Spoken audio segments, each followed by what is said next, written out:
दोस्तों, जिस तरह आपको पता है कि हम लोग बीपीएससी एडीओ के लिए हम लोग घटना चक्र का जो अध्ययन सामग्री आया हुआ है उस बुक कर रहे थे, जिसका पहला वीडियो हमने प्राचीन भारत और मध्यकालीन भारत को अपलोड कर दिया है। आज हम लोग आधुनिक भारत को कंप्लीट करेंगे।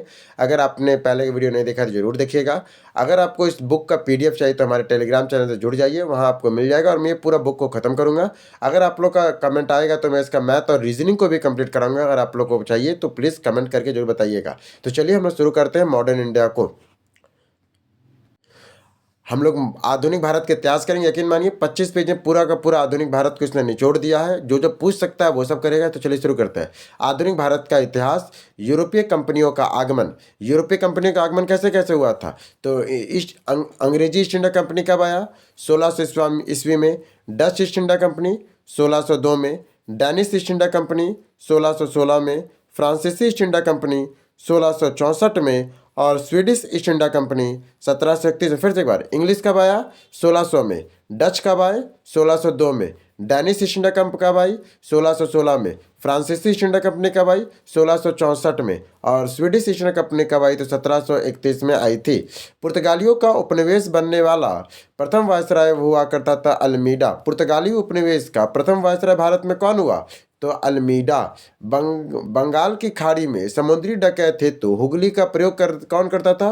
पुर्तगाली। बंगाल की खाड़ी में समुद्री डकैत हेतु हुगली का प्रयोग करना कौन करता था? तो पुर्तगाली करते थे। भारत में 1613 ईस्वी में अंग्रेजों ने अपनी पहली फैक्ट्री स्थापित की थी सूरत में। भारत में 1613 ईस्वी में अंग्रेजों ने अपनी पहली फैक्ट्री कहाँ स्थापित की थी? तो सूरत में किया था।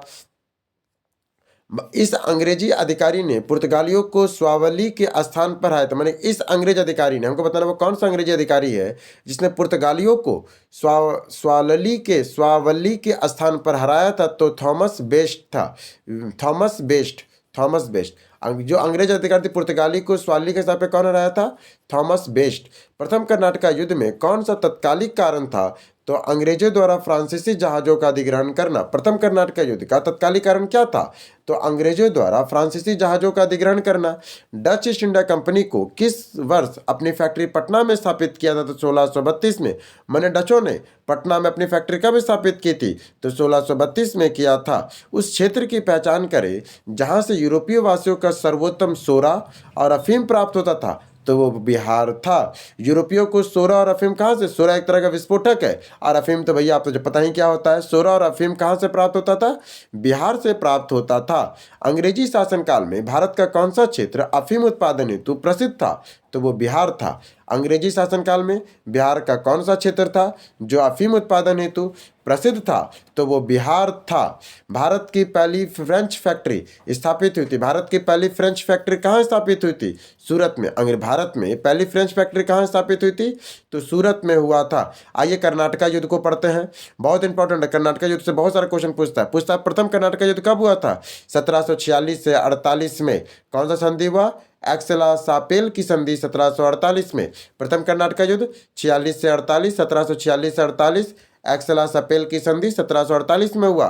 कर्नाटका का द्वितीय युद्ध 1749 से 1754 के बीच में। पुडुचेरी की संधि हुआ था 1754 में। फिर आता है कर्नाटका का तृतीय युद्ध 1758 से 63 में। कर्नाटका का तृतीय युद्ध कब हुआ था? 1758 से 63 में।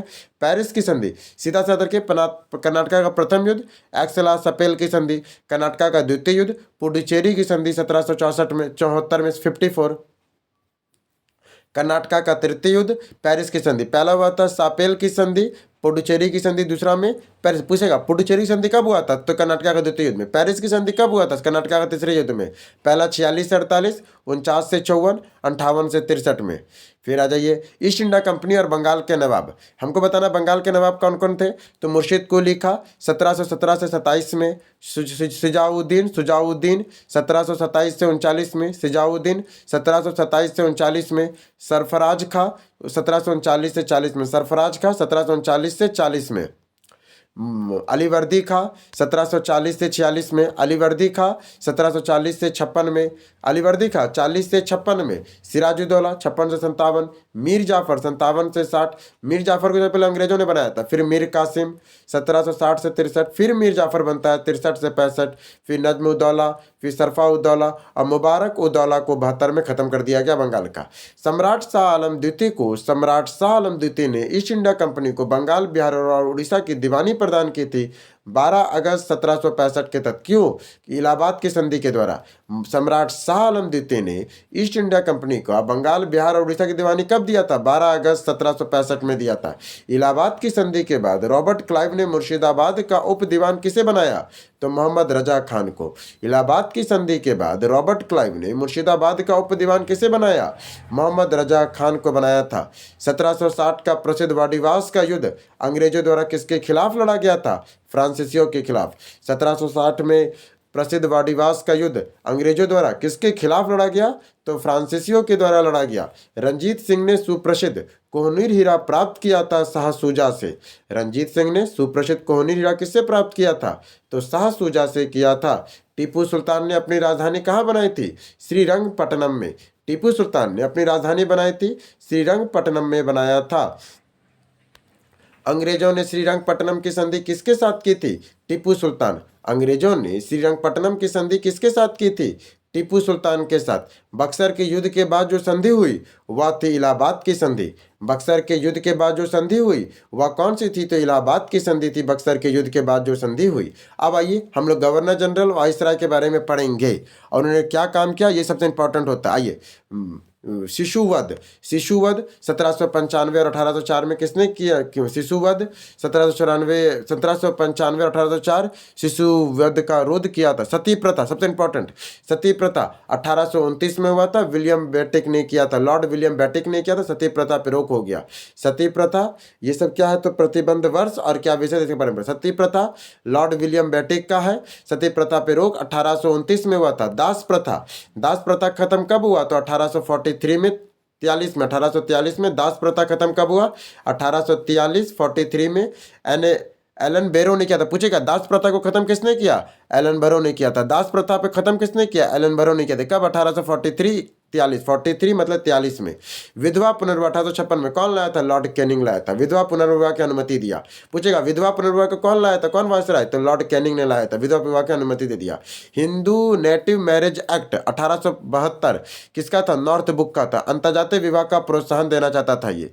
हिंदू नेटिव मैरिज एक्ट 1872 में आया। पूछता है हिंदू नेटिव मैरिज एक्ट कब आया? तो 1872 में आया। किसने लाया था? नॉर्थ बुक उस समय का वायसराय था। और अंतर्जातीय विवाह को प्रोत्साहन देना चाहता था। अंतर्जातीय विवाह को प्रोत्साहन दिया था। पूछेगा हिंदू नेटिव मैरिज एक्ट कब हटा है? 1872 में। कौन लाया? नॉर्थ बुक लाया और अंतर्जातीय विवाह को प्रोत्साहन दिया। फिर एज ऑफ कंसेप्ट एक्ट 1891 का है। एज ऑफ कंसेप्ट एक्ट कब का है? तो 1891 का है। लेस डाउन ने इसे लाया था। एज ऑफ कंसेप्ट एक्ट 1891 का है। लड़कियों की विवाह की आयु 12 वर्ष निश्चित कर दी कि लड़की कम से कम 12 वर्ष की तो होनी ही चाहिए। ये लेस डाउन ने किया था। एज ऑफ कंसेप्ट एक्ट 1891 में आया था। फिर शारदा एक्ट 1929 में आया था। शारदा एक्ट कब आया? तो 1929 में आया। इरविन के द्वारा लाया गया था। लड़कियों की विवाह की आयु 14 वर्ष निश्चित की गई थी। शारदा एक्ट के द्वारा लड़कियों की विवाह की आयु 14 वर्ष, देखो 12 वर्ष किससे था? Age of consent act 1891। कम से कम हमें कितना 30-40 साल लग गया हमें शारदा एक्ट के द्वारा लड़कियों के विवाह को 14 वर्ष निश्चित करने में, इरविन के द्वारा। फिर आता है भारत के गवर्नर जनरल वायसराय उनके महत्वपूर्ण कार्य में। देखते हैं बंगाल। सबसे पहले आ जाइए रॉबर्ट क्लाइव 1758 से 1760 और 1765 से 67 में रॉबर्ट क्लाइव। रॉबर्ट क्लाइव का बहुत सारा उसने कार्य किया था। रॉबर्ट क्लाइव ये इलाहाबाद की संधि 1765 में भी किया था। अवध के नवाब सिराजुद्दौला और मुगल सम्राट शाह आलम द्वितीय के साथ। इलाहाबाद की संधि कब हुआ था? 1765 में। किसने किया था? रॉबर्ट क्लाइव ने किया था। इसने बंगाल में द्वैत शासन भी शुरू किया। पूछेगा बंगाल में द्वैत शासन किसने शुरू किया? रॉबर्ट क्लाइव ने किया था। श्वेत विद्रोह कब हुआ था? रॉबर्ट क्लाइव के समय हुआ था श्वेत विद्रोह। कंपनी के कर्मचारियों पर उपहार लेने पर प्रतिबंध लगा दिया था रॉबर्ट क्लाइव ने और सोसाइटी फॉर ट्रेड की स्थापना किया। इसने सोसाइटी फॉर ट्रेड की स्थापना किया था रॉबर्ट क्लाइव ने। फिर आता है वॉरेन हेस्टिंग, बंगाल में द्वैध शासन की समाप्ति करता 1772 में। लाया किसने था? रॉबर्ट क्लाइव ने। और वॉरेन हेस्टिंग ने इसे खत्म कर दिया बंगाल में द्वैध शासन। वॉरेन हेस्टिंग द्वारा प्रथम आंग्ला मराठा युद्ध भी हुआ था 75 से 82 में। पूछेगा प्रथम आंग्ला मराठा युद्ध कब हुआ था? तो 75 से 82 में हुआ था प्रथम आंग्ला मराठा युद्ध। 1775 से 82 में वॉरेन हेस्टिंग के समय हुआ था। पूरा तो निचोड़ है एकदम पूरा। ठीक है, आइए बंगाल का पहला गवर्नर जनरल कब बना था? बंगाल का पहला गवर्नर जनरल 1774 से 85। द्वितीय आंग्ला मैसूर युद्ध हुआ, उसी के समय इसका रेगुलेटिंग एक्ट भी आया। कौन था ये सब? वैसे वॉरेन हेस्टिंग है। ठीक है, वॉरेन हेस्टिंग बंगाल में द्वैध शासन की समाप्ति भी किया वॉरेन हेस्टिंग ने। प्रथम आंग्ला मराठा युद्ध हुआ 1775 से 82 में, यह है आंग्ला मराठा युद्ध। फिर द्वितीय आंग्ला मैसूर युद्ध हुआ। मराठा युद्ध किस 75 से 82 है, और मैसूर युद्ध है 80 से 84। रेगुलेटिंग एक्ट कलकत्ता उच्चतम न्यायालय की स्थापना 1774 में हुआ वॉरेन हेस्टिंग के समय। ठीक है, नंद कुमार ब्रह्मा को गलत आरोप में फांसी दे दिया गया 75 में। और पीट्स का भारत में अधिनियम आया 1784 में। पीट्स का भारत में अधिनियम कब आया? 1784 में। भारत में पंचवर्षीय फिर से एक वर्षीय व्यवस्था लागू हुई। भारत में पंचवर्षीय फिर एक वर्षीय व्यवस्था को लाया गया। बनारस की संधि 1773 में हुआ। पूछेगा बनारस की संधि कब हुई था? तो 1773 में हुआ था। कलकत्ता में सरकारी टकसाल की स्थापना हुई। कलकत्ता में सरकारी टकसाल की स्थापना हुआ। लॉर्ड कॉर्नवालिस 1786 से 1793 में आया था और अक्टूबर 1805 तक ही रहा। तृतीय आंग्ला मैसूर युद्ध हुआ था आपका लॉर्ड कॉर्नवालिस के समय। पूछेगा तृतीय आंग्ला मैसूर युद्ध कब हुआ? तो 90 से 92। किसके काल में हुआ था? कॉर्नवालिस के काल में, लॉर्ड कॉर्नवालिस के काल में तृतीय आंग्ला मैसूर युद्ध होता है। पूछता है तृतीय आंग्ला मैसूर युद्ध कब हुआ? तो 1790 से 92 लॉर्ड कॉर्नवालिस के शासनकाल में। कलकत्ता, मुर्शिदाबाद, ढाका, पटना में 4 प्रांतीय न्यायालय की स्थापना किया कॉर्नवालिस ने। कलकत्ता, मुर्शिदाबाद, ढाका, पटना में 4 प्रांतीय न्यायालय की स्थापना किया था इन्होंने। और बंगाल में स्थायी भूमि बंदोबस्त प्रणाली की शुरुआत 1793 में किया। पूछता है बंगाल में स्थायी भूमि बंदोबस्त प्रणाली की शुरुआत किसने किया था? कॉर्नवालिस ने किया था 1793 में। इसने भारतीय नागरिकों का, जिसे भारतीय नागरिक सेवा का जनक भी कहते हैं, इसी ने भारतीय नागरिक सेवा का भी जनक किया। मैंने जो IAS देखते हैं ना, इसी का जनक है ये। कौन है ये सबका जनक? लॉर्ड कॉर्नवालिस है। न्यायिक क्षेत्र में शक्ति का पृथक्करण का सिद्धांत किसने जन्म दिया? न्यायिक क्षेत्रों में शक्ति के पृथक्करण का सिद्धांत दिया। इसने क्या बोला? न्यायिक शक्ति अलग होगा और कार्यकारी शक्ति अलग। इसने ही कहा न्यायिक शक्ति के क्षेत्र में पृथक्करण सिद्धांत को जन्म दिया। कॉर्नवालिस संहिता 1793 इसने लाया। कॉर्नवालिस संहिता 1793 इसने लाया। रेवेन्यू बोर्ड की स्थापना किया, जो आज का रेवेन्यू बोर्ड है ना, इसकी लॉर्ड कॉर्नवालिस ने ही स्थापना किया। और इसका जो समाधि है वो गाजीपुर उत्तर प्रदेश में। इसका समाधि कहाँ पर है? गाजीपुर उत्तर प्रदेश में है। सर जॉन शोर 1793 से 98। निजाम और मराठाओं के बीच खुर्दा का युद्ध 1795 में किया। निजाम और मराठाओं के बीच खुर्दा का युद्ध 1795 में किया सर जॉन शोर ने। 1793 में चार्टर्ड एक्ट पारित किया। 1793 में इसने चार्टर्ड एक्ट पारित किया। देशी राजाओं के प्रति तटस्थता अहस्तक्षेप की नीति को अपनाया इसने। देशी राजाओं के प्रति तटस्थता अहस्तक्षेप की नीति इसने अपनाया था। फिर आता है लॉर्ड वेलीजेली। लॉर्ड वेलीजेली 1798 से 1805 तक लॉर्ड वेलीजेली रहा। सहायक संधि प्रणाली को लागू किया। चतुर्थ आंग्ला मैसूर युद्ध 1799 में शुरू करता है इसने।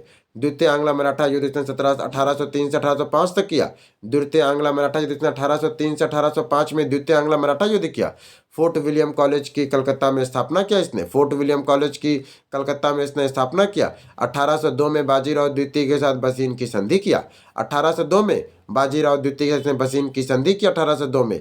और सहायक संधि में प्रमुख रियासतें इसने शामिल किया। सहायक संधि किसने लाया था? तो सहायक संधि लाया था वेलीजेली। सहायक कैसा होता है? जेली की तरह से याद कर सकते। जेली की तरह कौन होता है? सहायक संधि होता है। तो वेलीजेली की समय से तो सहायक संधि लाया। सहायक संधि को मानने वाले कौन कौन थे? हैदराबाद था, फिर मैसूर हुआ, फिर तंजौर हुआ, अवध हुआ, पेशवा हुआ, भोसले हुआ। फिर से हैदराबाद, मैसूर, तंजौर, अवध, पेशवा, भोसले, ये सब कौन थे? जो सहायक संधि को माने थे। लॉर्ड कॉर्नवालिस ने राजस्व के न्यायिक प्रशासन से अलग करने के लिए प्रशासनिक संहिता को डिजाइन किया। लॉर्ड कॉर्नवालिस ने ही राजस्व प्रशासन को न्यायिक प्रशासन से अलग करने के लिए प्रशासनिक संहिता को डिजाइन किया। फिर आता है Lord George barley. Lord George barley 1805 से 1807 तक रहे। इन्हें वेल्लोर के सिपाही विद्रोह देखा। पूछेगा वेल्लोर का सिपाही विद्रोह किसने देखा था? जॉर्ज बार्ले ने देखा था।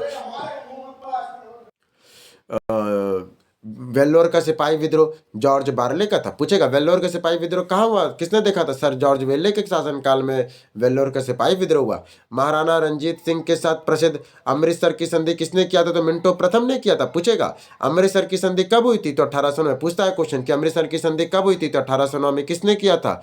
मिंटो प्रथम ने किया था। महाराजा रंजीत सिंह के साथ यह हुआ था। पूछेगा अमृतसर की संधि किसके साथ हुआ था? महाराजा रंजीत सिंह के साथ हुआ और मिंटो प्रथम के द्वारा किया गया था। फिर आता है लॉर्ड हेस्टिंग।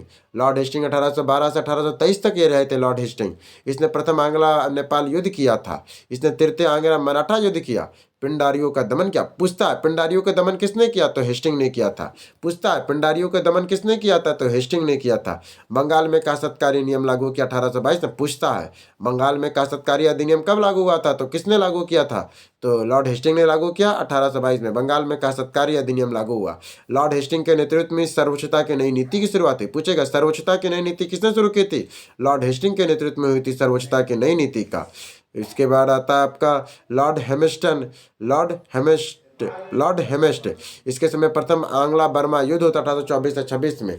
लॉर्ड हेमिस्ट प्रथम आंग्ला बर्मा युद्ध होता है। अंग्रेजों और बर्मा के मध्य यादुबू की संधि होती है। लॉर्ड हेमिस्ट अंग्रेजों तथा बर्मा के मध्य यादुबू की संधि होती है। बैरकपुर में सैनिक छावनी का विद्रोह 1824 में होता है। लॉर्ड हेमिस्टन बैरकपुर में सैनिक छावनी का विद्रोह 1824 में होता है। लॉर्ड हेमिस्टन बैरकपुर में सैनिक छावनी का विद्रोह होता है 1824 में। लॉर्ड विलियम सती प्रथा की समाप्ति करता 1829 में। लॉर्ड विलियम सती प्रथा की समाप्ति करता 1829 में। ठगी प्रथा की समाप्ति 1830 में होता है। ठगी प्रथा की समाप्ति 1830 में। और शिशु बालिका वध की समाप्ति करता है लॉर्ड विलियम बेटिक करता है। शिशु बालिका वध की समाप्ति करता 1833 में। चार्टर्ड अधिनियम आता है 1833 में। चार्टर्ड अधिनियम आता है। सती प्रथा की समाप्ति विलियम बेटिक ने किया। ठगी प्रथा की समाप्ति विलियम बेटिक ने किया। शिशु बालिका वध की समाप्ति विलियम बेटिक ने किया। सती प्रथा 29 में, ठगी प्रथा 30 में और 33 में तो चार्टर्ड अधिनियम लाता है ये। अब आता है भारत के गवर्नर जनरल लॉर्ड विलियम बेटिक के द्वारा 1885 में। लॉर्ड विलियम बेटिक 1834 से 35 तक ये रहता है। कलकत्ता में मेडिकल कॉलेज की स्थापना किसने किया? विलियम बेटिक ने किया। विलियम बेटिक ने। कलकत्ता मेडिकल कॉलेज की स्थापना विलियम बेटिक ने किया। सरकारी सेवाओं में भेदपूर्ण नीति को समाप्त करने की घोषणा विलियम बेटिक ने किया। बोला कि सरकारी सेवा में कोई भेदभावपूर्ण नीति नहीं होगा, घोषणा किया था। कोई भेदभाव नीति को समाप्त करने की घोषणा विलियम बेटिक ने किया। भारत का प्रथम गवर्नर जनरल बनता है। भारत का पूछेगा भारत का प्रथम गवर्नर जनरल कौन था? विलियम बेटिक था। लॉर्ड विलियम बेटिक भारत का प्रथम गवर्नर जनरल बनता है। अंग्रेजी भारतीय प्रशासन में सरकारी भाषा बनी। अंग्रेजी को भारतीय प्रशासन की सरकारी भाषा कब बनी? तो 18 क्वेश्चन आएगा। भारतीय प्रशासन की सरकारी भाषा अंग्रेजी कब बनी थी? 1835 में बनी थी। किसके शासनकाल में? लॉर्ड विलियम बेटिक के शासनकाल में। आगरा में एक नई प्रेसिडेंसी बनी। आंग्ला प्रेक्षय शिक्षा विवाद आया और डिविजनल कमिश्नर मंडलायुक्त की नियुक्ति किया इसने। फिर आता है चार्ल्स मेटकॉफ। समाचार पत्रों पर प्रतिबंध हटा दिया गया। इसे समाचार पत्रों का मुक्तिदाता भी कहते हैं। पूछेगा समाचार पत्रों का मुक्तिदाता किसे कहा जाता है? चार्ल्स मेटकॉफ को कहते हैं। समाचार पत्रों का मुक्तिदाता कहा जाता है, चार्ल्स मेटकॉफ को कहते हैं। लॉर्ड ऑकलैंड प्रथम आंग्ला अफगान युद्ध होता है 39 से 42 में। प्रथम अफगान युद्ध कब होता है? आंग्ला अफगान युद्ध 39 से 42 में होता है। कंपनी महाराजा रंजीत सिंह के साथ शाह शुजा के मध्य त्रिदलीय संधि होता है। कंपनी और महाराजा रंजीत सिंह तथा शाह शुजा के मध्य त्रिदलीय संधि होता है। कलकत्ता में दिल्ली और ग्रैंड ट्रंक रोड की मरम्मत होती है। कलकत्ता से दिल्ली तक ग्रैंड ट्रंक रोड की मरम्मत करता है लॉर्ड ऑकलैंड के द्वारा। ऑकलैंड के द्वारा प्रथम आंग्ला अफगान युद्ध होता है 39 से 42 में। कंपनी और महाराजा रंजीत सिंह तथा शाह शुजा के मध्य त्रिदलीय संधि होता है। कलकत्ता में दिल्ली तक ग्रैंड ट्रंक रोड की मरम्मत होती है।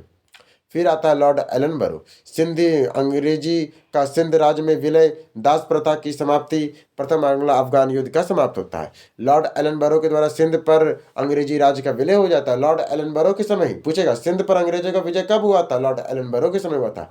दास प्रथा की समाप्ति कब हुई थी? तो 1843 में। किसने किया था? लॉर्ड एलनबरो ने किया था। दास प्रथा की समाप्ति 1843 में होती है, एलनबरो के द्वारा की जाती है।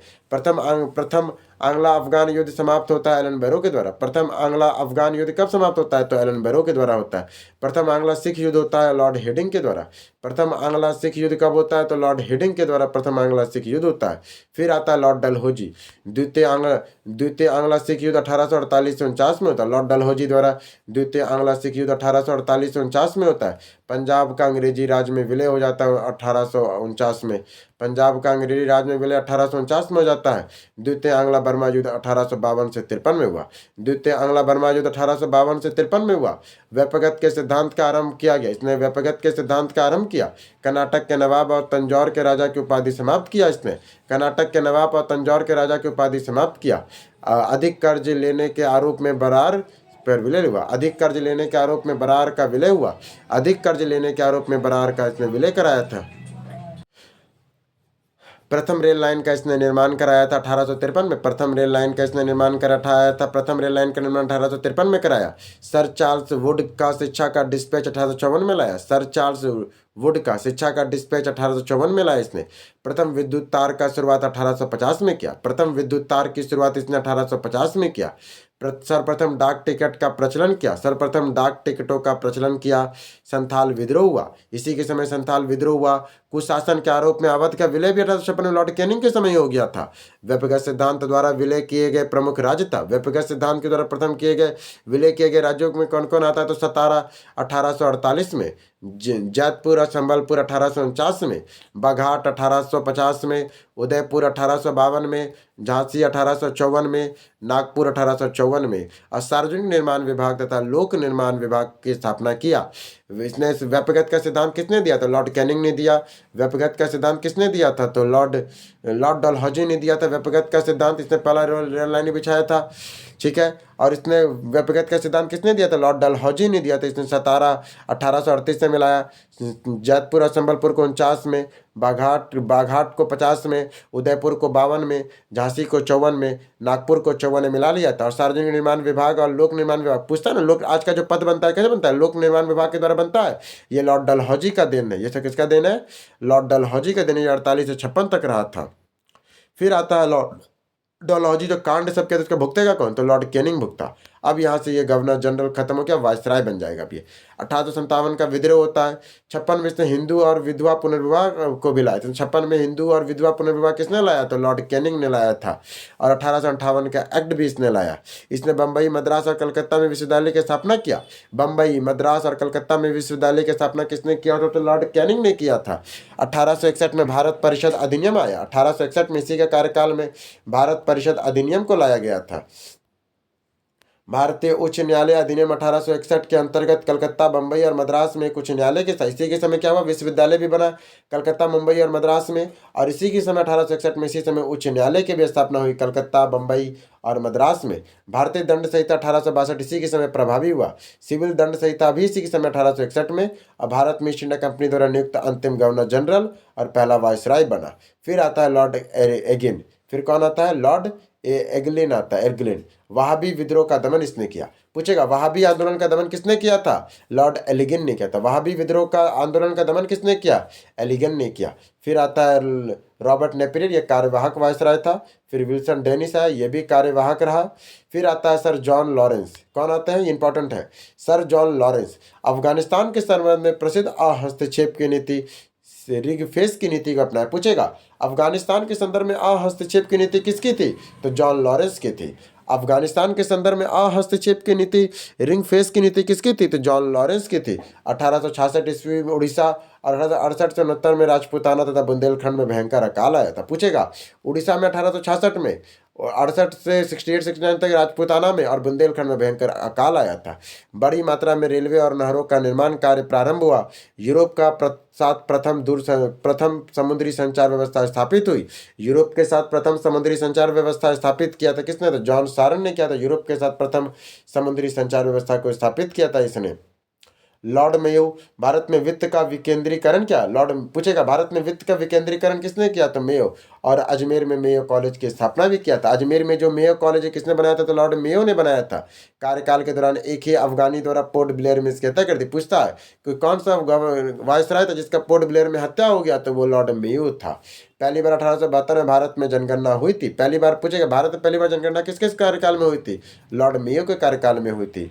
फिर आता है लॉर्ड नाथुबुक, इसके समय पंजाब में कूका विद्रोह होता 1872 में। इसी के समय पंजाब में कूका विद्रोह होता 1872 में, और बंगाल में अकाल पड़ता है 73 में। पंजाब का कूका विद्रोह और बंगाल में अकाल नॉर्थ बुक के समय हुआ था। फिर आता है लॉर्ड लिटन। लॉर्ड लिटन कौन था? तो रिचर्ड स्ट्रेची की अध्यक्षता में एक अकाल आयोग का गठन हुआ, क्योंकि 73 में अकाल आ गया था, तो 78 में एक रिचर्ड स्ट्रेची की अध्यक्षता में एक अकाल आयोग का गठन किया।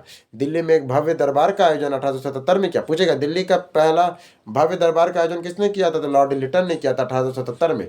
दिल्ली में एक भव्य दरबार का आयोजन 1877 में लॉर्ड लिटन के समय हुआ। और महारानी विक्टोरिया को केसर हिंद की उपाधि दी जाती है 1877 में।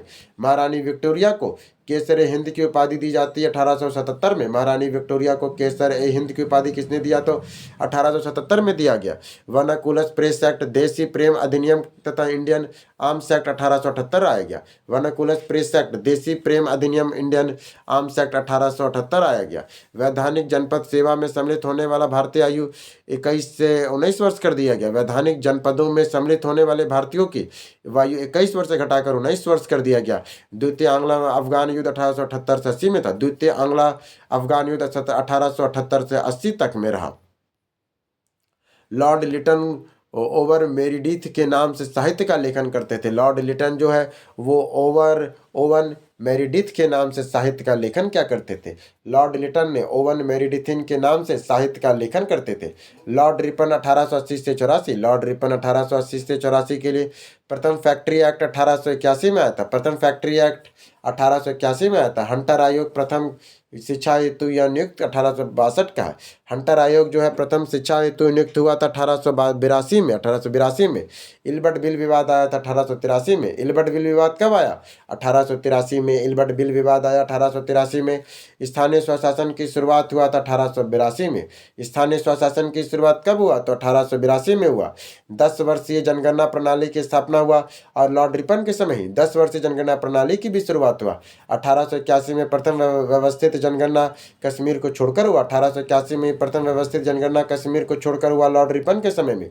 अब प्रत्येक 10 वर्षों के पश्चात नियमित व्यवस्था के रूप में जनगणना का निर्माण हुआ। प्रत्येक 10 वर्षों में पश्चात नियमित व्यवस्था के रूप में जनगणना का निर्माण हुआ। लॉर्ड रिपन को फ्लोरेंस नाइटिंगेल ने भारत को उद्धारक कहा। पूछेगा फ्लोरेंस नाइटिंगेल ने लॉर्ड रिपन को क्या कहा था? तो भारत को उद्धारक। भारत को उद्धारक किसे कहा जाता है? लॉर्ड रिपन को, फ्लेमिंग नाइटिंगेल को। एकमात्र तो वाइस गवर्नर जो थोड़ा सा वाइसराय जो था ढंग का है, बाकी सब तो बेकार ही था। एगो लॉर्ड डफरिन तो क्या बोला जाता है। लॉर्ड रिपन को फ्लेरिंग नाइटिंगेल ने भारत का उद्धारक कहा था। फिर आता है लॉर्ड डफरिन। 1884 से 18 तक में लॉर्ड डफरिन रहा। भारतीय राष्ट्र कांग्रेस की स्थापना हुआ थी इसी समय। पूछेगा लॉर्ड भारतीय राष्ट्र कांग्रेस की स्थापना किसके समय हुई थी? लॉर्ड डफरिन के समय हुआ था 1884 से 88 के समय। तृतीय आंग्ला बर्मा युद्ध 85 किसके समय हुआ था? लॉर्ड डफरिन के समय तृतीय आंग्ला बर्मा युद्ध हुआ। आंग्ला बर्मा युद्ध हुआ। और बंगाल में काश्तकारी अधिनियम 1885 भी आया था लॉर्ड डफरिन के समय। बंगाल का जो काश्तकारी अधिनियम पारित हुआ था 1885 में पारित हुआ था। फिर आता है लॉर्ड लेस्डाउन। मणिपुर का विद्रोह 1891 में होता है। लॉर्ड लेस्डाउन मणिपुर विद्रोह होता है 1891 में। भारत और अफगानिस्तान की मध्य सीमा रेखा डूरन रेखा का निर्धारण 1893 में होता है। पूछेगा भारत और अफगानिस्तान के मध्य सीमा रेखा डूरन रेखा का निर्धारण कब होता है? तो 1893 में होता है। भारतीय परिषद अधिनियम 1862 पारित हुआ था। भारत परिषद अधिनियम 1892 पारित होता है। भारत परिषद अधिनियम 1892 पारित होता है। तिलक पर गणपति त्यौहार की घोषणा 1893 में। तिलक द्वारा गणपति त्यौहार की घोषणा कब होती है? तो 1893 में होती है। लॉर्ड लेस्डाउन के समय होता है। और दूसरा फैक्ट्री एक्ट आता है 1891 में। फिर आता है लॉर्ड एल्गिन द्वितीय। लॉर्ड एल्गिन द्वितीय मध्य प्रांत, बाबर और बॉम्बे और पंजाब भयंकर अकाल पड़ा था 96 से 97 में। 1896-97 में मध्य प्रांत, बरार, बॉम्बे और पंजाब में भयंकर अकाल पड़े थे 1896 से 97 में। लॉयल कमीशन के नाम से अकाल आयोग का गठन हुआ। लॉयल कमीशन के नाम से अकाल आयोग का गठन हुआ। तिलक द्वारा शिवाजी उत्सव की घोषणा 1895 में हुई। तिलक द्वारा शिवाजी उत्सव की घोषणा कब होती है? तो 1895 में होती है। चापेकर बंधुओं द्वारा पूना में 2 अंग्रेज अधिकारियों की हत्या कर दी गई 1897 में। चापेकर बंधुओं द्वारा पूना में 2 अंग्रेज अधिकारियों की हत्या कर दी गई 1897 में। एलिगन द्वितीय ने कहा था कि भारत को तलवार के बल पर जीता है और तलवार के बल पर ही इसकी रक्षा करेंगे। किसने कहा था? भारत को तलवार के बल पर जीता और तलवार के बल पर ही उसकी रक्षा करेंगे, तो एल्गिन द्वितीय ने कहा था। किसने कहा था? एल्गिन द्वितीय ने कहा था। फिर आता है लॉर्ड कर्जन। लॉर्ड कर्जन जो 1899 से 1905 तक ये रहा था और इसी के समय मुंडा विद्रोह हुआ था 1899 से 1900 के बीच में। आइए लॉर्ड कर्जन के बारे में पढ़ते हैं। इसने 1901 का कृषि इंस्पेक्टर जनरल को कृषि कार्यों की देखरेख हेतु नियुक्त किया गया था। वर्ष 1901 में कृषि इंस्पेक्टर जनरल की कृषि कार्यों की देखरेख हेतु नियुक्त किया गया। नए प्रांत उत्तर पश्चिमी सीमा प्रांत का गठन किया। इसने नए प्रांत उत्तर पश्चिमी सीमा प्रांत का गठन किया। यंग हसबेड के नेतृत्व में एक शिष्टमंडल लहासा तिब्बत गया था। इसी के समय एक यंग हसबेड के नेतृत्व में हसबैंड के नेतृत्व में एक शिष्टमंडल लहासा तिब्बत गया था 1903 से 4 में। भारत विश्वविद्यालय अधिनियम पारित हुआ था 1904। बहुत सारे इसके समय ना अधिनियम पारित था। देखिए कौन कौन था। भारत विश्वविद्यालय अधिनियम 1904 में पारित हुआ। भारतीय लोक सेवा मंडल का गठन हुआ 1905 में। भारतीय लोक सेवा मंडल का गठन हुआ 1905 में। और सर डब्ल्यू फेजर की अध्यक्षता में पुलिस आयोग का गठन हुआ 1902 में। सर डब्ल्यू फेजर की अध्यक्षता में एक पुलिस आयोग का गठन किया गया था 1902 में। सर थॉमस रिले की अध्यक्षता में विश्वविद्यालय आयोग का गठन हुआ 1902 में। सर थॉमस रिले की अध्यक्षता में विश्वविद्यालय आयोग का गठन हुआ 1902 में। और लॉर्ड एंटनी मैकडॉनल्ड की अध्यक्षता में अकाल आयोग का गठन हुआ। सर एंटनी मैकडॉनल्ड की अध्यक्षता में अकाल आयोग का गठन 1900 में हुआ। प्राचीन स्मारक संरक्षण अधिनियम 1904 में आया। प्राचीन स्मारक संरक्षण अधिनियम कब आया? तो 1904 में प्राचीन स्मारक संरक्षण अधिनियम 1904 में आया। बंगाल विभाजन 1905 में होता है। बंगाल विभाजन कब होता है? 1905 में बंगाल विभाजन होता है। सिंचाई आयोग बनता है कार्लिन स्कॉट मैनक्रिफ की अध्यक्षता में। सिंचाई आयोग कब बना? कार्लिन स्कॉट मैनक्रिफ की अध्यक्षता में सिंचाई आयोग का गठन होता है। रेलवे बोर्ड का गठन होता है 1905 में। रेलवे बोर्ड का गठन होता है 1905 में। अब आइए हम लोग पढ़ेंगे लॉर्ड मिंटो द्वितीय के बारे में जो 1905 से 1910 तक था। मुस्लिम लीग का गठन ढाका में 1906 में होता है। आंग्ला रूसी मित्रता 1907 में हो जाता है। आंग्ला रूसी मित्रता लॉर्ड मिंटो के समय ही होता है 1907 में। खुदीराम बोस को फांसी दिया जाता है और तिलक को 6 वर्ष का कारावास होता है 1908 में। भारतीय परिषद अधिनियम तथा मार्ले मिल्टो सुधार अधिनियम 1909 आता है। भारतीय परिषद अधिनियम या मार्ले मिल्टो सुधार आता है 1909 में। एसपी सिन्हा वायसराय को कार्यकारिणी में नियुक्त करते हैं 1900 में। पूछेगा एसपी सिन्हा को वायसराय के कार्यकारिणी में नियुक्त किया गया था लॉर्ड मिंटो के कार्यकाल में। सूरत का कांग्रेस विभाजन होता है 1907 में। सूरत का कांग्रेस विभाजन होता है 1907 में। फिर आता है लॉर्ड हेडिंग द्वितीय। ब्रिटेन के राजा जॉर्ज प्रथम और महारानी मैरी आगमन पर दिल्ली दरबार का आयोजन होता है दिल्ली में। 12 दिसंबर 1911 को दिल्ली दरबार का आयोजन होता है। क्या देखा? लॉर्ड हेडिंग द्वितीय के समय ब्रिटेन के राजा जॉर्ज पंचम और महारानी मैरी के आगमन में दिल्ली दरबार का आयोजन कर दिल्ली में 12 दिसंबर 1911 को दरबार का आयोजन होता है। दिल्ली में बंगाल विभाजन रद्द करने की घोषणा 1911 में होती है। भारत की राजधानी कलकत्ता से दिल्ली स्थानांतरित करने की घोषणा 1911 में होती है। भारत की राजधानी कलकत्ता से दिल्ली स्थानांतरित करने की घोषणा 1911 में होती है। फिर आता है दिल्ली राजधानी बनी 1912 में। दिल्ली राजधानी कब बनी? तो 1912 में दिल्ली राजधानी बनती है। दिल्ली में प्रवेश के समय हेडिंग पर बम फेंका जाना था दिसंबर 1912 में। दिल्ली में प्रवेश के समय हेडिंग पर बम फेंका जाना था दिसंबर 1912 के समय। प्रथम विश्व युद्ध की शुरुआत होती है जुलाई 1914 में। प्रथम विश्व युद्ध की शुरुआत कब होती है? तो जुलाई 1914 में प्रथम विश्व युद्ध की शुरुआत हो जाती है। गांधी जी अफ्रीका में भारत लौटे थे 1915 को। गांधी जी जो थे दक्षिण अफ्रीका से भारत कब लौटे थे? तो 1915 को लौटे थे। गोखले और फिरोज शाह मेहता का देहांत 1915 में हो जाता है। गोखले और फिरोज शाह मेहता का देहांत 1915 में हो जाता है। फिर लॉर्ड हेडिंग बनारस हिंदू विश्वविद्यालय का कुलाधिपति नियुक्त करते हैं 1916 में। और हिंदू महासभा की स्थापना कब होती है? 1916 में। और बनारस हिंदू विश्वविद्यालय के कुलाधिपति 1916 में बनते हैं। Lord Chelmsford Tilak Annie Besant home rule league की स्थापना करते हैं। लॉर्ड चेम्सफोर्ड के समय ही तिलक और एनी बेसेंट द्वारा होम रूल लीग की स्थापना की जाती है 1916 में। तिलक अप्रैल में, एनी बेसेंट सितंबर में करते हैं। गांधी जी का चंपारण सत्याग्रह भी लॉर्ड चेम्सफोर्ड के शासनकाल में ही होता है।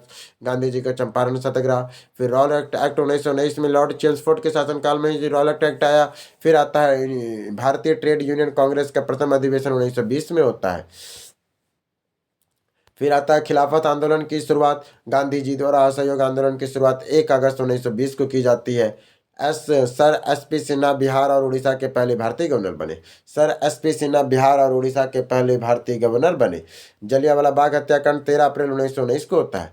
जलियांवाला बाग हत्याकांड 13 अप्रैल 1919 को होता है। मेडगो चेसफोर्ट सुधार 1919 का है। और तृतीय आंग्लो अफगान युद्ध होता है। तृतीय आंग्लो अफगान युद्ध होता है। फिर आता है Lord Reading. Prince of Wales Bharat का आगमन 1921 में होता है। प्रिंस ऑफ वेल्स का भारत में आगमन 1921 में होता है। मोपला विद्रोह मालाबार तट केरल में है। मोपला विद्रोह ये सब लॉर्ड रीडिंग के काल में हो रहा है 21 से 26 में। लॉर्ड रीडिंग के कार्यकाल 21 से 26 तक था। उसी के समय प्रिंस ऑफ वेल्स भारत में आगमन होता है। प्रिंस ऑफ वेल्स का भारत में आगमन 1921 में होता है। मोपला विद्रोह मालाबार तट में केरल में होता है। चौरा चौरी कांड 4 फरवरी 1922 को होता है। असहयोग आंदोलन की समाप्ति 12 फरवरी 1922 को हो जाता है। और काकोरी ट्रेन एक्शन 9 अगस्त 1925 पूछा है। काकोरी ट्रेन एक्शन कब हुआ था? तो 9 अगस्त 1925 को होता है। कानपुर में अखिल भारतीय साम्यवादी दल का गठन होता है 1925 में। कानपुर में अखिल भारतीय साम्यवादी दल का गठन कब होता है? तो 1925 में होता है। लॉर्ड इरविन 1926 से 31 साइमन कमीशन की नियुक्ति होती है 27 में। साइमन कमीशन का भारत में आगमन का विरोध किया गया था 1928 में। नियुक्ति होता है 27 में, विरोध किया गया 28 में, क्योंकि 27 का दिसंबर के आसपास उनका नियुक्ति होता है। भगत सिंह बटुकेश्वर दत्त को दिल्ली के असेंबली में हॉल में बम फेंका था 8 अप्रैल 1929 को। क्या बोलता है? भगत सिंह बटुकेश्वर दत्त को दिल्ली के असेंबली पे हॉल में बम फेंका था 8 अप्रैल 1929 को। कांग्रेस के लाहौर अधिवेशन का पूर्ण स्वराज की घोषणा हुआ था 31 दिसंबर 1929 को। कांग्रेस के लाहौर में अधिवेशन में पूर्ण स्वराज की घोषणा कब होती है? 31 दिसंबर 1929 को होता है। ऐतिहासिक दांडी मार्च 12 मार्च से 5 अप्रैल 1930 तक। लंदन के प्रथम गोलमेज सम्मेलन 12 नवंबर 1930 से 19 जनवरी 1931 तक होता है। लंदन के प्रथम गोलमेज सम्मेलन 12 नवंबर 1930 से 19 जनवरी 1931 तक चलता है। गांधी इरविन समझौता 5 मार्च 1931 को गांधी इरविन समझौता होता है। गांधी इरविन समझौता कब होता है? तो 5 मार्च 1931 को गांधी इरविन समझौता होता है। मेरठ षड्यंत्र का मुकदमा लॉर्ड इरविन के कार्यकाल में ही पड़ा था। मेरठ षड्यंत्र का जो मुकदमा चला था वो लॉर्ड इरविन के कार्यकाल में ही चला था। फिर आता है लॉर्ड वेलिंगटन। द्वितीय गोलमेज सम्मेलन में कांग्रेस का प्रतिनिधि के रूप में गांधी जी ने हिस्सा लिया था। लॉर्ड वेलिंगटन के पर द्वारा ही द्वितीय गोलमेज सम्मेलन में कांग्रेस के प्रतिनिधि के रूप में गांधी जी ने हिस्सा लिया था। 7 सितंबर से 1 दिसंबर 1931 तक ये चला था। सांप्रदायिक पंचायत की घोषणा 16 अगस्त 1932 को होता है। सांप्रदायिक पंचायत की घोषणा कब होती है? तो 16 अगस्त 1932 को। महात्मा गांधी और अंबेडकर के मध्य पूना समझौता होता है 24 सितंबर 1932 को। महात्मा गांधी और अंबेडकर के मध्य पूना समझौता होता है 24 सितंबर 1932 को। गांधी जी द्वारा पुनः सविनय अवज्ञा आंदोलन शुरू किया जाता है। गांधी जी द्वारा पुनः सविनय अवज्ञा आंदोलन को शुरू किया जाता है। तृतीय गोलमेज सम्मेलन कब होता है? तो 17 नवंबर। तृतीय गोलमेज सम्मेलन कब हुआ? 17 नवंबर 1932 से 24 दिसंबर 1932 तक। सविनय अवज्ञा आंदोलन कांग्रेस के वापस लिया गया था मई 1934 में। सविनय अवज्ञा आंदोलन को कांग्रेस द्वारा वापस लिया गया था मई 1934 में। भारत सरकार अधिनियम 1935 का है। भारत सरकार अधिनियम 1935 का है। फिर आता है लॉर्ड लिथिनगो। पहली बार 11 प्रांतों में चुनाव हुआ, जिसमें से कांग्रेस ने 8 प्रांत असम, उड़ीसा, उत्तर पश्चिमी सीमांत, बिहार, बॉम्बे, मध्य प्रांत बरार, मद्रास संयुक्त प्रांत में नई सरकार की स्थापना हुई, जिसमें से 5 में से तो पूर्ण बहुमत मिला। मैंने 11 में चुनाव हुआ, 8 में कांग्रेस ने सरकार बनाई, जिसमें 5 में से पूर्ण बहुमत मिला था। त्रिपुरी कब किसके समय हो रहा है? ये लॉर्ड लिथिनगो के समय हो रहा है। त्रिपुरी कांग्रेस अधिवेशन में सुभाष चंद्र बोस महात्मा गांधी के विरोध में बावजूद दोबारा अध्यक्ष चुने जाते हैं। सुभाष चंद्र बोस द्वारा फॉरवर्ड ब्लॉक की स्थापना होती है। वायसराय द्वारा अगस्त प्रस्ताव 8 अगस्त 1940 में आता है। व्यक्तिगत सत्याग्रह शुरू होता है 17 अक्टूबर 1940 को। व्यक्तिगत सत्याग्रह कब शुरू होता है? तो 17 अक्टूबर 1940 को। मुस्लिम लीग का कराची अधिवेशन और विभाजन करो और जाओ का नारा दिया गया। मुस्लिम लीग द्वारा कराची अधिवेशन में पूछेगा, विभाजन करो और जाओ का नारा कहाँ दिया गया था? कराची अधिवेशन में दिया गया था। मुस्लिम लीग के द्वारा ही कराची अधिवेशन में विभाजन करो और जाओ का नारा दिया गया था। कांग्रेस द्वारा भारत छोड़ो आंदोलन का आरंभ 9 अगस्त 1942 को हुआ था। कांग्रेस द्वारा भारत छोड़ो आंदोलन का आरंभ कब हुआ? तो 9 अगस्त 1942 को हुआ था। फिर आता है लॉर्ड वेबल। वेबल ने कांग्रेस के लीग के प्रतिनिधि और शिमला की बैठक जून जुलाई 1945 में हुआ था। लॉर्ड वेबल के द्वारा वेबल ने कांग्रेस के लीग और के प्रतिनिधि में शिमला की बैठक की जून जुलाई 1945 को। बॉम्बे की नौसेना का विद्रोह किया था। बॉम्बे में नौसेना ने विद्रोह किया था। कैबिनेट मिशन का भारत में आगमन होता है और कैबिनेट मिशन का प्रस्ताव की घोषणा किया था 16 मई 1946 को। मुस्लिम लीग द्वारा प्रत्यक्ष कार्यवाही दिवस मनाया गया था 16 अगस्त 1946 को। मुस्लिम लीग के द्वारा प्रत्यक्ष कार्यवाही दिवस मनाया गया था 16 अगस्त 1946 को। संविधान सभा का चुनाव हुआ था जून जुलाई 1946 में। जवाहरलाल नेहरू के नेतृत्व में अंतरिम सरकार का गठन हुआ था सितंबर 1946 को। जवाहरलाल नेहरू के नेतृत्व में ही अंतरिम सरकार का गठन हुआ था सितंबर 1946 को। संविधान सभा की पहली बैठक कब होती है तो 9 दिसंबर 1946 को। संविधान सभा की पहली बैठक कहाँ होती है तो 9 दिसंबर 1946 को। ब्रिटेन के प्रधानमंत्री इटली द्वारा जून 1948 में भारत के आज़ाद हिंद फौज की घोषणा होती है 20 फरवरी 1947 में। फिर आता है लॉर्ड माउंटबेटन। बंगाल पंजाब की सीमा निर्धारण हेतु रेड क्लिफ आयोग का गठन करते हैं लॉर्ड माउंटबेटन। बंगाल और पंजाब की सीमा के निर्धारण हेतु रेड क्लिफ आयोग का गठन होता है लॉर्ड माउंटबेटन के द्वारा। 3 जून योजना के अनुसार भारत के विभाजन की घोषणा थी 3 जून 1947 को। 3 जून योजना के अनुसार भारत विभाजन की घोषणा की जाती है 3 जून 1947 को। ब्रिटिश संसद में स्वतंत्रता विधेयक पारित होता है। प्रस्तुत कब किया गया? ब्रिटिश संसद में भारतीय स्वतंत्रता का विधेयक प्रस्तुत हुआ जुलाई 1947। पूछता है ब्रिटिश संसद में भारतीय स्वतंत्रता का विधेयक प्रस्तुत हुआ था जुलाई 1947 में तथा 18 जुलाई को सम्राट को ने स्वीकृति दिया। मैंने जुलाई में तो जुलाई का गया और 18 जुलाई को सम्राट ने स्वीकृति भी दे दिया और भारत की स्वतंत्रता 15 अगस्त 1947 को हुआ। अब आ जाइए, भारत के प्रथम गवर्नर जनरल विलियम बेटिक थे। पूछता है भारत के प्रथम गवर्नर जनरल कौन थे? विलियम बेटिक थे। भारत में ब्रिटिश साम्राज्य के संस्थापक कौन थे? लॉर्ड क्लाइव थे। भारत में ब्रिटिश साम्राज्य के संस्थापक कौन है? रॉबर्ट क्लाइव है। लॉर्ड रॉबर्ट क्लाइव है। लॉर्ड वेलिजेली की सहायक संधि को स्वीकार करने वाला पहला मराठा सरदार कौन था? पेशवा बाजीराव द्वितीय था। पूछेगा लॉर्ड वेलिजेली की सहायक संधि को स्वीकार करने वाला पहला मराठा सरदार कौन था? तो पेशवा बाजीराव द्वितीय था। ठगों पे उन्मूलन का नेतृत्व किया था कैप्टन सेलिमन ने। ठगों पे उन्मूलन का नेतृत्व किसने किया था? तो कैप्टन सेलिमन ने किया था। और निम्न सामाजिक सुधार विलियम बेटिक के प्रारंभ किया था सती प्रथा का उन्मूलन, दास प्रथा का उन्मूलन और ठगों के संगठित गिरोह का दमन। पूछेगा विलियम बेटिक द्वारा क्या प्रारंभ किया गया था? सती प्रथा का उन्मूलन 28 में, दास प्रथा का उन्मूलन, फिर ठगों के संगठित करने का दमन किया था इसने। फिर आता है आपका ग्वालियर सिंध में अवध। ग्वालियर सिंध अवध सतारा किस देशी रियासत ने अंग्रेज के क्षेत्र में नहीं मिलाया था? तो ग्वालियर को कभी नहीं मिलाया था। किसने सिंध विजित कर उसका अधिग्रहण किया था? तो नेपेरियर ने। किसने सिंध को विजित करके उसका अधिग्रहण कर लिया? तो नेपेरियर ने यह किया था। भारत के प्रथम रेलवे लाइन किस ब्रिटिश गवर्नर जनरल ने बिछाई था? तो लॉर्ड डलहौजी ने बिछाया था। कहाँ से? मुंबई से ठाणे के बीच में बिछाया गया था। भारत महारानी विक्टोरिया को भारत की सम्राज्ञी नियुक्त किया गया था 1877 में। पूछेगा महारानी विक्टोरिया को भारत की सम्राज्ञी नियुक्त किया गया था 1877 ईस्वी में। अफगानिस्तान के प्रति आक्रामक नीति किस वायसराय ने अपनाई थी? तो लॉर्ड लिटन ने अपनाई थी। पूछेगा अफगानिस्तान के प्रति आक्रामक नीति किस वायसराय ने अपनाई थी? लॉर्ड लिटन ने अपनाई थी आक्रामक नीति को। इंपीरियर क्रेडिट क्रॉप्स की स्थापना किया था लॉर्ड कर्जन ने। इंपीरियर कैडेट क्रॉप्स की स्थापना किया था लॉर्ड कर्जन के द्वारा किया गया था। इसके बाद मुझे विश्वास है कि कांग्रेस अपना विनाश की तरफ जा रही है और मैं बड़ी इच्छा है मेरे रहते हुए शांतिप्रिय निर्धन में सहायक बनिए। किसने कहा था? Lord Curzon. अब हम अगला करेंगे ब्रिटिश शासन का भारतीय अर्थव्यवस्था पे प्रभाव। स्थायी बंदोबस्त किसके साथ किया गया था? तो जमी के साथ। स्थायी बंदोबस्त किसके साथ किया गया था? तो जमींदारों के साथ होगा। स्थायी बंदोबस्त किसके साथ किया गया था? जमींदारों के साथ। स्थायी बंदोबस्त लागू हुआ था 1793 में। स्थायी बंदोबस्त कब लागू हुआ? 1793 93 में। भारत में पार्लियामेंट सेटलमेंट लागू करने का कारण क्या था? भू राजस्व को स्थायी रूप से निर्धारित करना। बिहार में पार्लियामेंट सेटलमेंट लागू करने का कारण क्या था? भू राजस्व को स्थायी रूप से निर्धारित करना। 1885 में बंगाल और बिहार भूमि पर किराएदारों को का कुछ हद तक कानूनी सुरक्षा बंगाल किराएदारी अधिनियम द्वारा दिया गया था। क्या लिखा है? 1885 में बंगाल और बिहार में भूमि पर किराएदारों को कुछ हद तक कानूनी सुरक्षा बंगाल किराएदारी अधिनियम द्वारा दिया गया था। रैयतवाड़ी व्यवस्था कहाँ लागू हुई थी? रैयतवाड़ी व्यवस्था मद्रास में लागू हुई थी।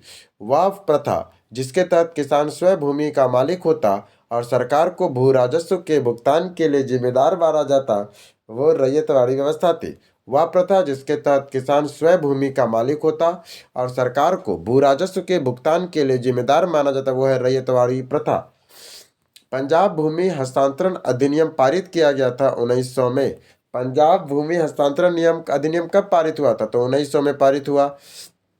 ब्रिटिश हाउस ऑफ कॉमन में चुने जाने वाले दादा भाई नौरोजी प्रथम भारतीय थे जिन्होंने इस दल के टिकट चुनाव लड़ा था, तो उदारवादी दल के थे।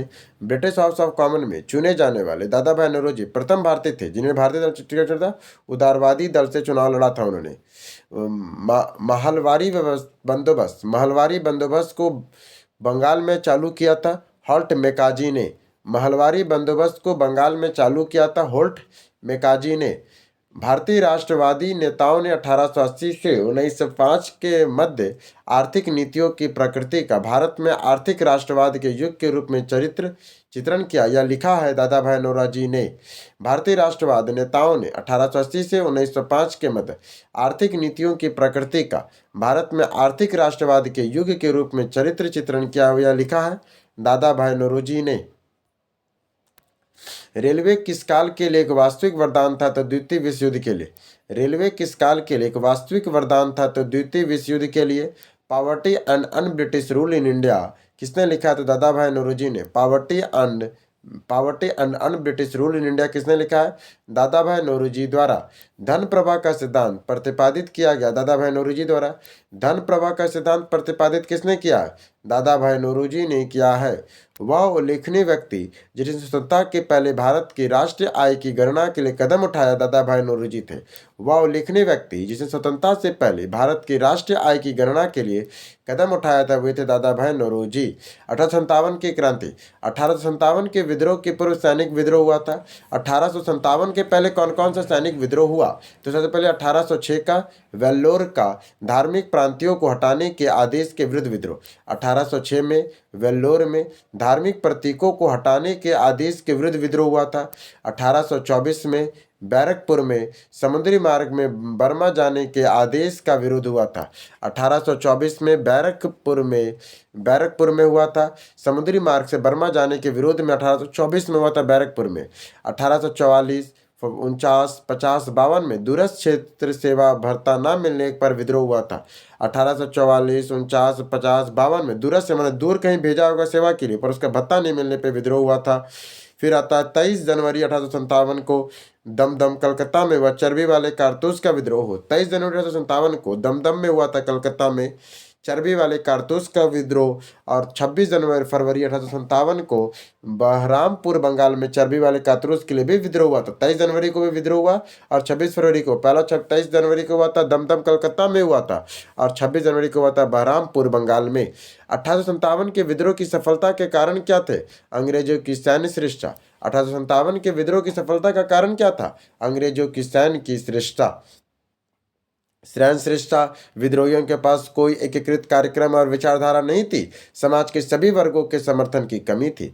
अंग्रेजी भारतीय सेना में चर्बी वाले कारतूस को चलाने वाली एनफील्ड राइफल को कब शामिल किया गया था? दिसंबर 1856 में। अंग्रेजी भारतीय सेना में चर्बी वाले कारतूस को चलाने वाली एनफील्ड राइफल को कब शामिल किया गया? दिसंबर 1856 में शामिल किया गया। 1857 की क्रांति में सर्वप्रथम कहाँ प्रारंभ हुआ? तो मेरठ में। 1857 की क्रांति सर्वप्रथम कहाँ प्रारंभ हुआ?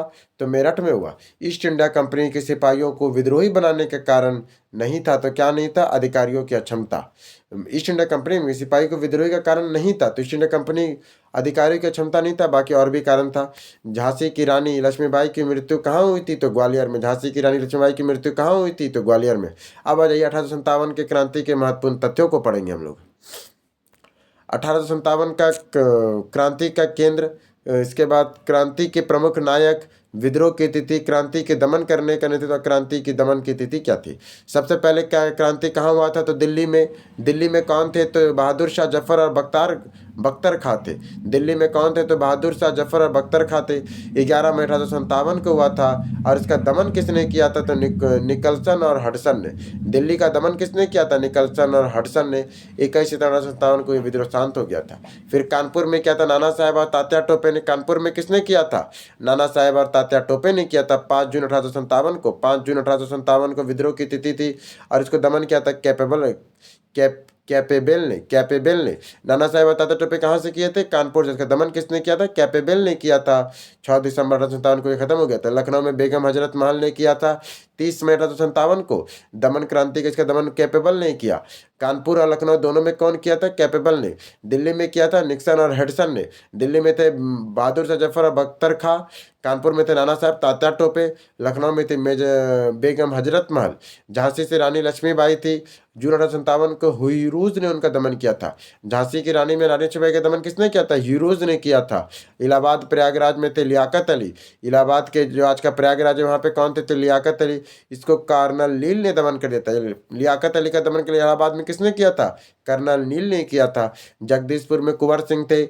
विलियम टेलर और वर्नेस्ट आयर ने किया था। जगदीशपुर जो कुंवर सिंह थे इसका दमन किया था विलियम टेलर और विरसेट आयर ने किया था। बरेली में खान बहादुर खान थे और इसका भी दमन कैपेबल ने किया था। और फैजापुर में अहमद मौलवी अहमद उल्ला थे, इसको भी कैपेबल ने 4 जगह दमन किया। कानपुर लखनऊ बरेली और फैजाबाद में। कानपुर लखनऊ बरेली फैजाबाद में किसने किया? कैपेबल ने किया। झांसी में किसने किया? हेरूज ने किया। इलाहाबाद में किसने किया? कर्नल नील ने किया। जगदीशपुर में किसने किया? विलियम टेलर और विसेंट आयर ने किया। दिल्ली में किसने किया? तो नीलसन और हडसन ने किया था। महत्वपूर्ण पुस्तकें और उनके लेखक क्या क्या है? The India for independence, the Indian for the independent 1857 V D. Savarkar का है। 1857 the great rebellion Ashok Mehta का है। इसके बाद सिपाही म्यूनिटी द रिवोल्ट 1857 आर.सी. मजूमदार का है। एरिटियन 47 एंट्री 47 सेफ्टी V7 एट्रियन 77 एसन सेन का है। एसन सेन का है। 1857 के विद्रोह के स्वरूप के प्रमुख संबंध में इतिहासकारों का मत क्या था? भारत में प्रथम स्वतंत्रता संग्राम वी.डी. सावरकर था। राष्ट्र विद्रोह था तो डिजाइली का। या राष्ट्र विद्रोह किसका था? तो डिजराइली का था। या राष्ट्र विद्रोह किसका था? तो डिजराइली का था।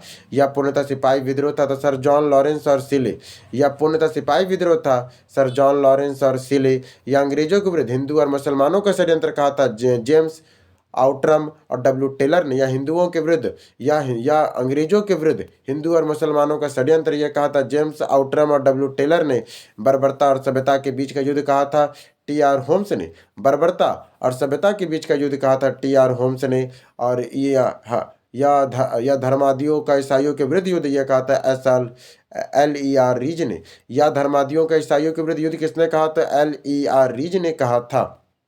फिर कहा था 1857 के विद्रोह से संबंधित पुस्तकें और उनके लेखक कौन कौन है? The Indian for independence 1857 V D. Savarkar का। The India for independence 1857 V D. Savarkar का। 1857 the great rebellion Ashok Mehta का। 1857 the great rebellion Ashok Mehta ने लिखा है।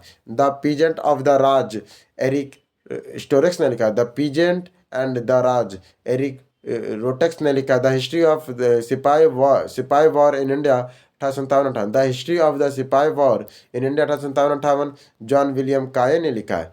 अस्ताब ए बगावते हिंद सर सैयद अहमद खान ने लिखा है। अस्ताब ए बगावते हिंद सर सैयद अहमद खान ने लिखा है। The Sipahi mutiny and the revolt of 1857 R C. Majumdar ने क्या लिखा? The Sipahi mutiny and the revolt of 1857 R C. Majumdar ने लिखा है। The college of Indian revolt sir Syed Ahmad Khan ने लिखा है। द सिपाही ह्यूमैनिटी H.C. चट्टोपाध्याय ने लिखा है। H.P. चट्टोपाध्याय ने लिखा है। फिर आता है कुंवर सिंह ने अंग्रेजों के खिलाफ 1857 के विद्रोह किस जगह पे हुआ था? तो आरा में हुआ था। कुंवर सिंह ने किया था। 1857 के क्रांति के दौरान बिहार के क्रांति नेता कौन थे? तो बाबू कुंवर सिंह थे। कुंवर सिंह ने 1857 के विद्रोह का नेतृत्व किस प्रांत से किया था? तो बिहार से किया था।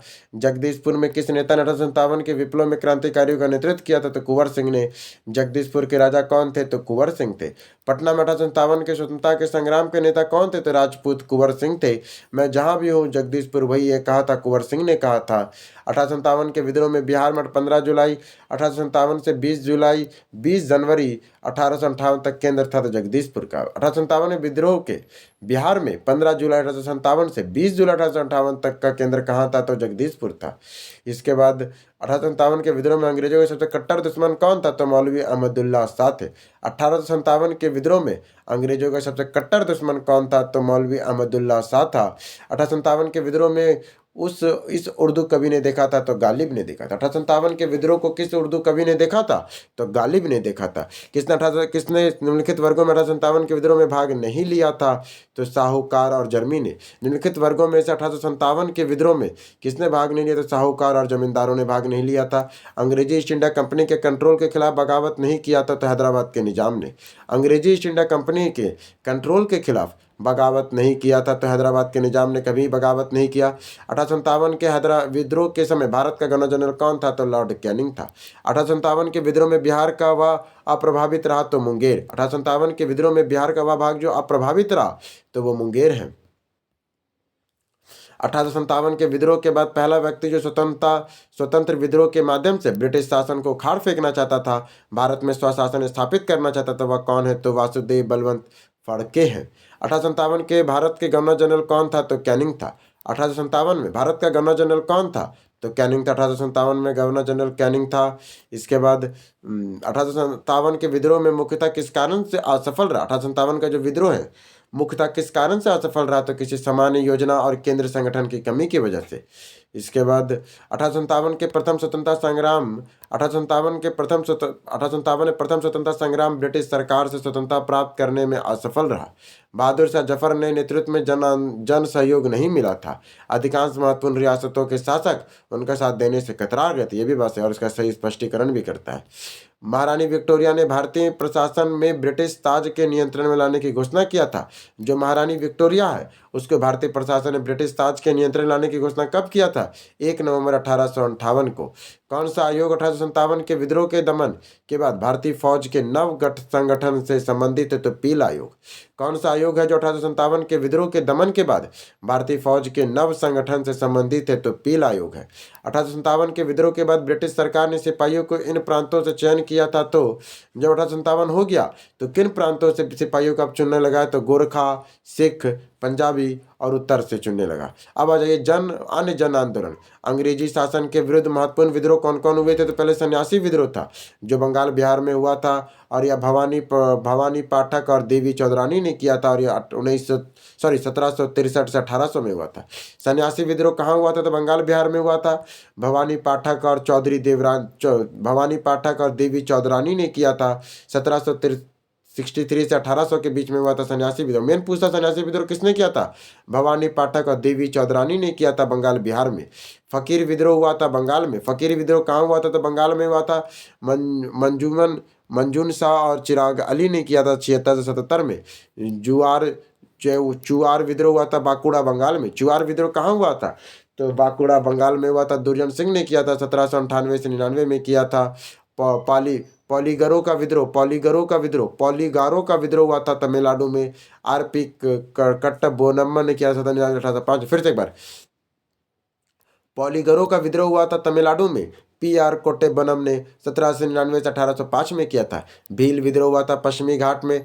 त्र्यंबकर जी ने किया था 1818 से 31 के बीच में। भील विद्रोह हुआ था पश्चिमी घाट में। तिम्बेकर जी ने किया था 1818 से 31 के बीच में।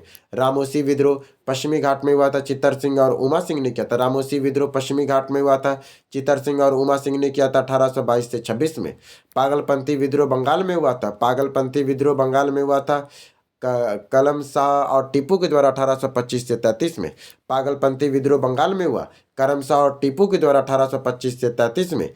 और फिर आता अहोम विद्रोह जो असम में हुआ था। अहोम विद्रोह कहाँ हुआ था? असम में। गोमधम कुंवर और धनंजय गोरवोहन के द्वारा अहोम विद्रोह असम में हुआ था। गोमधर कुंवर और धनंजय गोरवोहन के द्वारा 1828 में।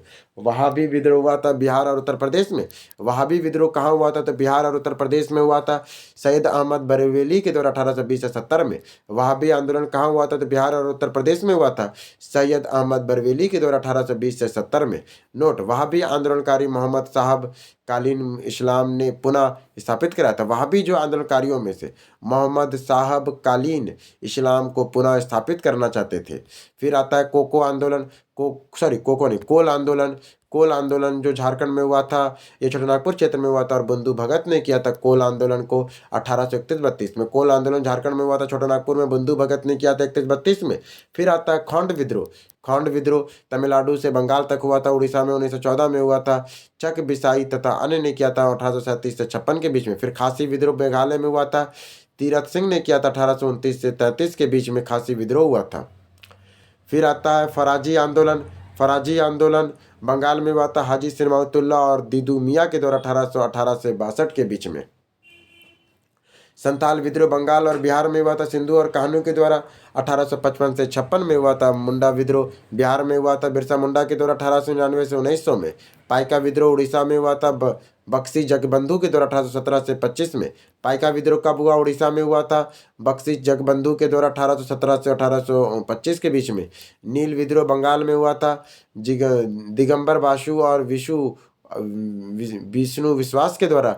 नील विद्रोह हुआ था बंगाल में, दिगंबर विश्वास और विष्णु विश्वास के द्वारा 1859 से 60 के बीच में हुआ था। पंबना विद्रोह पंबना बंगाल में होता है, रायचंद्र राय और शंभुपाल के द्वारा 1873 से 56 के 1873 से 56 के बीच में पंबना विद्रोह होता है। दक्कन विद्रोह महाराष्ट्र में होता है 1875 में। दक्कन विद्रोह महाराष्ट्र में होता है 1875 में। मोपला विद्रोह मालाबार केरल में होता है, मुली अली मुसीलियार के द्वारा 1921 से 22 में। मोपला विद्रोह मालाबार केरल में होता है, अली मुसलिया के द्वारा 1921 से 22 में। कूका आंदोलन पंजाब में होता है। कूका आंदोलन कब होता है, कहाँ होता है? तो पंजाब में होता है, भगवत जवाहर मल के द्वारा किया गया था। कूका आंदोलन पंजाब में होता है, भगवत जवाहर मल के द्वारा किया गया था 1840 से 72 के बीच में। फिर आता है रमप्पा विद्रोह, आंध्र प्रदेश में हुआ था, सीताराम राजू के द्वारा 1922 से 24 में हुआ था रमप्पा विद्रोह। ताना भगत आंदोलन बिहार में हुआ था, ताना भगत आंदोलन बिहार में हुआ था, जतरा भगत के द्वारा 1914 में। और तेभागा आंदोलन हुआ था बंगाल में 1946 से 47 में। तेभागा आंदोलन बंगाल में हुआ था 1946 से 47 में हुआ था। नील विद्रोह किसके बारे में था? तो रैयत नील की खेती नहीं कर सकते। नील विद्रोह किसके बारे में था? तो रैयत नील की खेती नहीं करते, इसके बारे में नील विद्रोह हुआ था। नील की खेती नहीं, मूल्य पर जबरदस्ती कार्रवाई की जाती। रैयत नील की खेती नहीं, मूल्य पर जबरदस्ती कार्रवाई की जा रही थी, नील विद्रोह का कारण था। प्रसिद्ध नाटक नील दर्पण, जिसमें इंडिगो की खेती के बारे में किसानों के दमन का चित्रण किया, किसने रचना किया था? दीनबंधु मित्र ने। नील दर्पण किसने लिखा है? दीनबंधु मित्र ने। नील दर्पण किसने लिखा है? दीनबंधु मित्र ने लिखा है। बंकिम चंद्र चटर्जी के आनंद मठ किस विद्रोह का उल्लेख है? तो सन्यासी विद्रोह का। बंकिम चंद्र चटर्जी के आनंद मठ में किस विद्रोह का उल्लेख है? तो सन्यासी विद्रोह का है। मुंगेर के बहरिया ताल विरोध का उद्देश्य क्या था? बसाकत भूमि की वापसी और मांग करना। मुंगेर के बहरियाहाट विद्रोह का उद्देश्य क्या था? बस बकासत भूमि की वापसी की मांग करना। कोका आंदोलन किसने संगठित किया था? तो गुरु राम सिंह ने किया था। कोका आंदोलन को किसने संगठित किया था? गुरु राम सिंह ने किया था कोका आंदोलन को संगठित। और फराजी कौन थे? तो हाजी सिरमौतुल्ला के अनुयायी थे। फराजी कौन थे? तो हाजी सिरामुतुल्ला के अनुयायी थे। फराजी आंदोलन के विरोध में 1839 में ढाका में तायूनी आंदोलन चलाया था जौनपुर के करामत अली ने। फराजी आंदोलन के विरोध में 1839 में ढाका में तुराइनी आंदोलन को चलाया था जौनपुर के करमायत अली ने। महाराष्ट्र के रामोसी कृषक जत्था स्थापित हुआ था वासुदेव बलवंत फड़के ने। महाराष्ट्र में रामोसी कृषक जत्था स्थापित किया था वासुदेव बलवंत फड़के ने। रामोसी विद्रोह सही रूप से किस भौगोलिक इलाके में हुआ था? तो पश्चिमी घाट में हुआ था। रामोसी विद्रोह सही रूप में किस भौगोलिक इलाके में हुआ था? तो पश्चिमी घाट में हुआ था। मानव बलि प्रथा निषेध करने के कारण अंग्रेजों के विरुद्ध विद्रोह करने वाली जनजाति का नाम क्या है? तो खोंद है। मानव बलि प्रथा का निषेध करने के कारण अंग्रेजों के विरुद्ध विद्रोह करने वाली जनजाति का नाम क्या है? उसे खोंद कहते थे। 1831 में बंधु भगत के नेतृत्व में कोल विद्रोह किस क्षेत्र में हुआ था? सिंहभूम में। 1831 में बंधु भगत के नेतृत्व में कोल विद्रोह किस क्षेत्र में हुआ था? तो सिंहभूम में हुआ था। और बघेरा विद्रोह कहाँ हुआ था? तो बघेरा विद्रोह बड़ोदरा में हुआ था। बघेरा विद्रोह कहाँ हुआ था? तो बड़ोदरा में हुआ था। बघेरा विद्रोह कहाँ हुआ था? तो बड़ोदरा में हुआ था। किस स्थान पर आदिवासियों ने अंग्रेजों के खिलाफ विद्रोह किया था? तो बिहार में। किस स्थान पर आदिवासियों ने अंग्रेजों के खिलाफ विद्रोह किया था? तो बिहार में किया था। 1855 में संथालों ने किस अंग्रेज कमांडर को हराया था? तो मेजर बेरो ने। 1855 में संथालों ने किस अंग्रेज कमांडर को हराया? तो मेजर बेरो ने हराया। उल्घान विद्रोह किससे जुड़ा हुआ है? तो बिरसा मुंडा से। उल्घान विद्रोह किससे जुड़ा हुआ है? तो बिरसा मुंडा से उल्घान विद्रोह जुड़ा हुआ है। बिरसा सोते हुए पकड़ा गया था बिरसा मुंडा को पकड़ा कब गया था? तो 2 फरवरी 1900 को पकड़ा गया था। 3 फरवरी को 3 फरवरी को मैंने बोला जाता है, 3 फरवरी 1900 को पकड़ा गया था। बिरसा मुंडा के पक्ष में कौन थे? तो झारखंड, उत्तरांचल और छत्तीसगढ़। बिरसा मुंडा जाति के शासन पक्ष में थे, किसी राज्य विशेष के नहीं थे वो मुंडा जाति के शासन के पक्ष में थे। अब आ जाइए नागरिक और आदिवासी विद्रोह। ठीक है। सन्यासी विद्रोह भवानी पाठक और देवी चौधरानी ने किया था बंगाल में 1763 से 1800 के बीच में। फकीर विद्रोह हुआ था, फकीर विद्रोह हुआ था मंजूषा और चिराग अली और टीपू ने किया था बंगाल में 1776 से 77 में। फिर आता है पागलपंथी विद्रोह, करम शाह ने किया था बंगाल में 1825 से 33 में। पाइका विद्रोह बक्सी जगबंधु विद्याधर ने किया था उड़ीसा में 1817 से 25 के बीच में। फराजी विद्रोह हाजी सिरमौतुल्लाह और दुद्दू मियाँ ने किया था बंगाल में 1818 से 62 में किया था। गड़करी विद्रोह दाजी कृष्ण पंडित ने किया था महाराष्ट्र में 1844 ईस्वी में। फिर आता है बिरसा मुंडा के कार्यक्षेत्र में कौन थे? तो बिरसा मुंडा का कार्यक्षेत्र कहाँ था? तो रांची के आसपास था। बिरसा मुंडा के अनुयायी उन्हें अवतार मानते थे धरती आबा का। हौज विद्रोह कहाँ हुआ था? तो 1920-21 में हौज विद्रोह हुआ था। हौज विद्रोह हुआ था 1820-21 में हौज विद्रोह हुआ था। 1875 में दक्कन के दंगों का तत्कालिक कारण क्या था? अकाल की छाया होना और महाजनों द्वारा ऊंचे ब्याज लेना। 1875 में दक्कन के दंगों का तत्कालिक कारण क्या था? अकाल की छाया और महाजनों की ऊंची ब्याज दरें थी। तेभागा आंदोलन 1946 में बंगाल में आरंभ हुआ था किसानों की सभा के नेतृत्व में। तेभागा आंदोलन जो 1946 में बंगाल में प्रारंभ हुआ तो किसान सभा के नेतृत्व में हुआ था। फिर आता आधुनिक भारत में शिक्षा का विकास। लॉर्ड कर्जन ने 1904 में भारतीय विश्वविद्यालय में कड़े नियंत्रण लागू करते हुए भारतीय विश्वविद्यालय अधिनियम पारित किया था। नेशनल काउंसिल ऑफ एजुकेशन की स्थापना हुई थी 15 अगस्त 1906 को। नेशनल काउंसिल ऑफ एजुकेशन की स्थापना कब हुई थी? 15 अगस्त 1906 को हुआ था। लॉर्ड कर्जन के द्वारा किस वर्ष को इंडियन यूनिवर्सिटी एक्ट पारित किया गया था? तो 1904 में। लॉर्ड कर्जन के द्वारा किस वर्ष इंडियन यूनिवर्सिटीज एक्ट पारित किया गया था? तो 1904 में किया गया था पारित। फिर आता है शिक्षा के सुधार हेतु ब्रिटिश सरकार ने सैंडलर विश्वविद्यालय आयोग को नियुक्त किया था 1917 में। शिक्षा में सुधार हेतु ब्रिटिश सरकार ने सैंडलर विश्वविद्यालय आयोग को कब नियुक्त किया गया था? तो 1917 में नियुक्त किया था। फिर आता 1902 में लॉर्ड कर्जन ने 2 भारतीय सदस्यों ने सम्मिलित करके एक विश्वविद्यालय की मांग के लिए गठित किया गया था, सैयद हुसैन बिलग्रामी और न्यायमूर्ति गुरुदास बनर्जी ने। क्या लिखा है? 1902 में लॉर्ड कर्जन ने 2 भारतीय सदस्यों को सम्मिलित करते हुए एक विश्वविद्यालय आयोग गठित किया था। वह कौन था? तो सैयद हुसैन बिलग्रामी और न्यायमूर्ति गुरुदास बनर्जी का था। वुड ने 1854 में प्रेषण के लिए निम्नलिखित कथन सत्य है। उन्होंने उच्च अध्ययन के लिए शिक्षा के माध्यम में के रूप में अंग्रेजी की सिफारिश किया था। उन्होंने उच्च शिक्षा के अध्ययन के लिए शिक्षा के माध्यम के रूप में अंग्रेजी की सिफारिश किया था। इसने महिला शिक्षा और व्यावसायिक परीक्षण पर जोर दिया। इन्होंने महिला शिक्षा और व्यावसायिक परीक्षण पर जोर दिया था। फिर आता आधुनिक भारत में प्रेस का विकास। प्रमुख पत्र और उनके संस्थापक कौन थे? बंगाल गजट जेम्स अगस्टन हिस्किन इसके संपादक थे। James Augustus Hicky. Bengal gazette के संस्थापक कौन थे? तो जेम्स अगस्टन हिस्की थे। कलकत्ता से होता था 1780 में। बंगाल गजट है कलकत्ता से होता था 1780 में जेम्स अगस्टन हिस्की के द्वारा। इंडियन गजट बर्नार्ड मेसिकी और पीटर रीड ने निकाला था कलकत्ता से 1780 में ही। मद्रास कुरियर रिचर्ड रिस्टन ने निकाला था। रिचर्ड जॉस्टन ने निकाला था मद्रास से 1785 में। और बम्बे हेराल्ड निकाला था बम्बई में 1779 को। फिर आता है दिग्दर्शन कलकत्ता से निकला था 1818 में। समाचार दर्पण बेट स्प्रिट मिशनरी सोसाइटी से रामपुर में निकला था 1818 में। मिलातु अखबार राजा राम मोहन राय का है कलकत्ता में 1822 में। मिलातुल अखबार राजा राम मोहन राय का है कलकत्ता से आता था 1822 में। जामे जहानुमा कलकत्ता से आया था 1822 में। जहानुमा बगदूत राजा राम मोहन राय द्वारा द्वारकानाथ टैगोर द्वारा निकाला गया था। बगदूत को राजा राम मोहन राय द्वारकानाथ टैगोर द्वारा निकाला गया था कलकत्ता से 1829 में। उदंत मादंड जुगल किशोर शुक्ल का है कलकत्ता से निकलता था 1826 में। उदंत मादंड है जो जुगल किशोर शुक्ल के द्वारा कलकत्ता से निकलता था 1826 में। फिर आता बॉम्बे समाचार जो फर्जुनजी मेजबान का था बम्बई से 1822 में निकला। बॉम्बे समाचार फदुनजी मेजबान का था बम्बई से निकलता था 1822 में आया था। फिर आता मुंबई टाइम्स जो मुंबई से निकलता था 1838 में।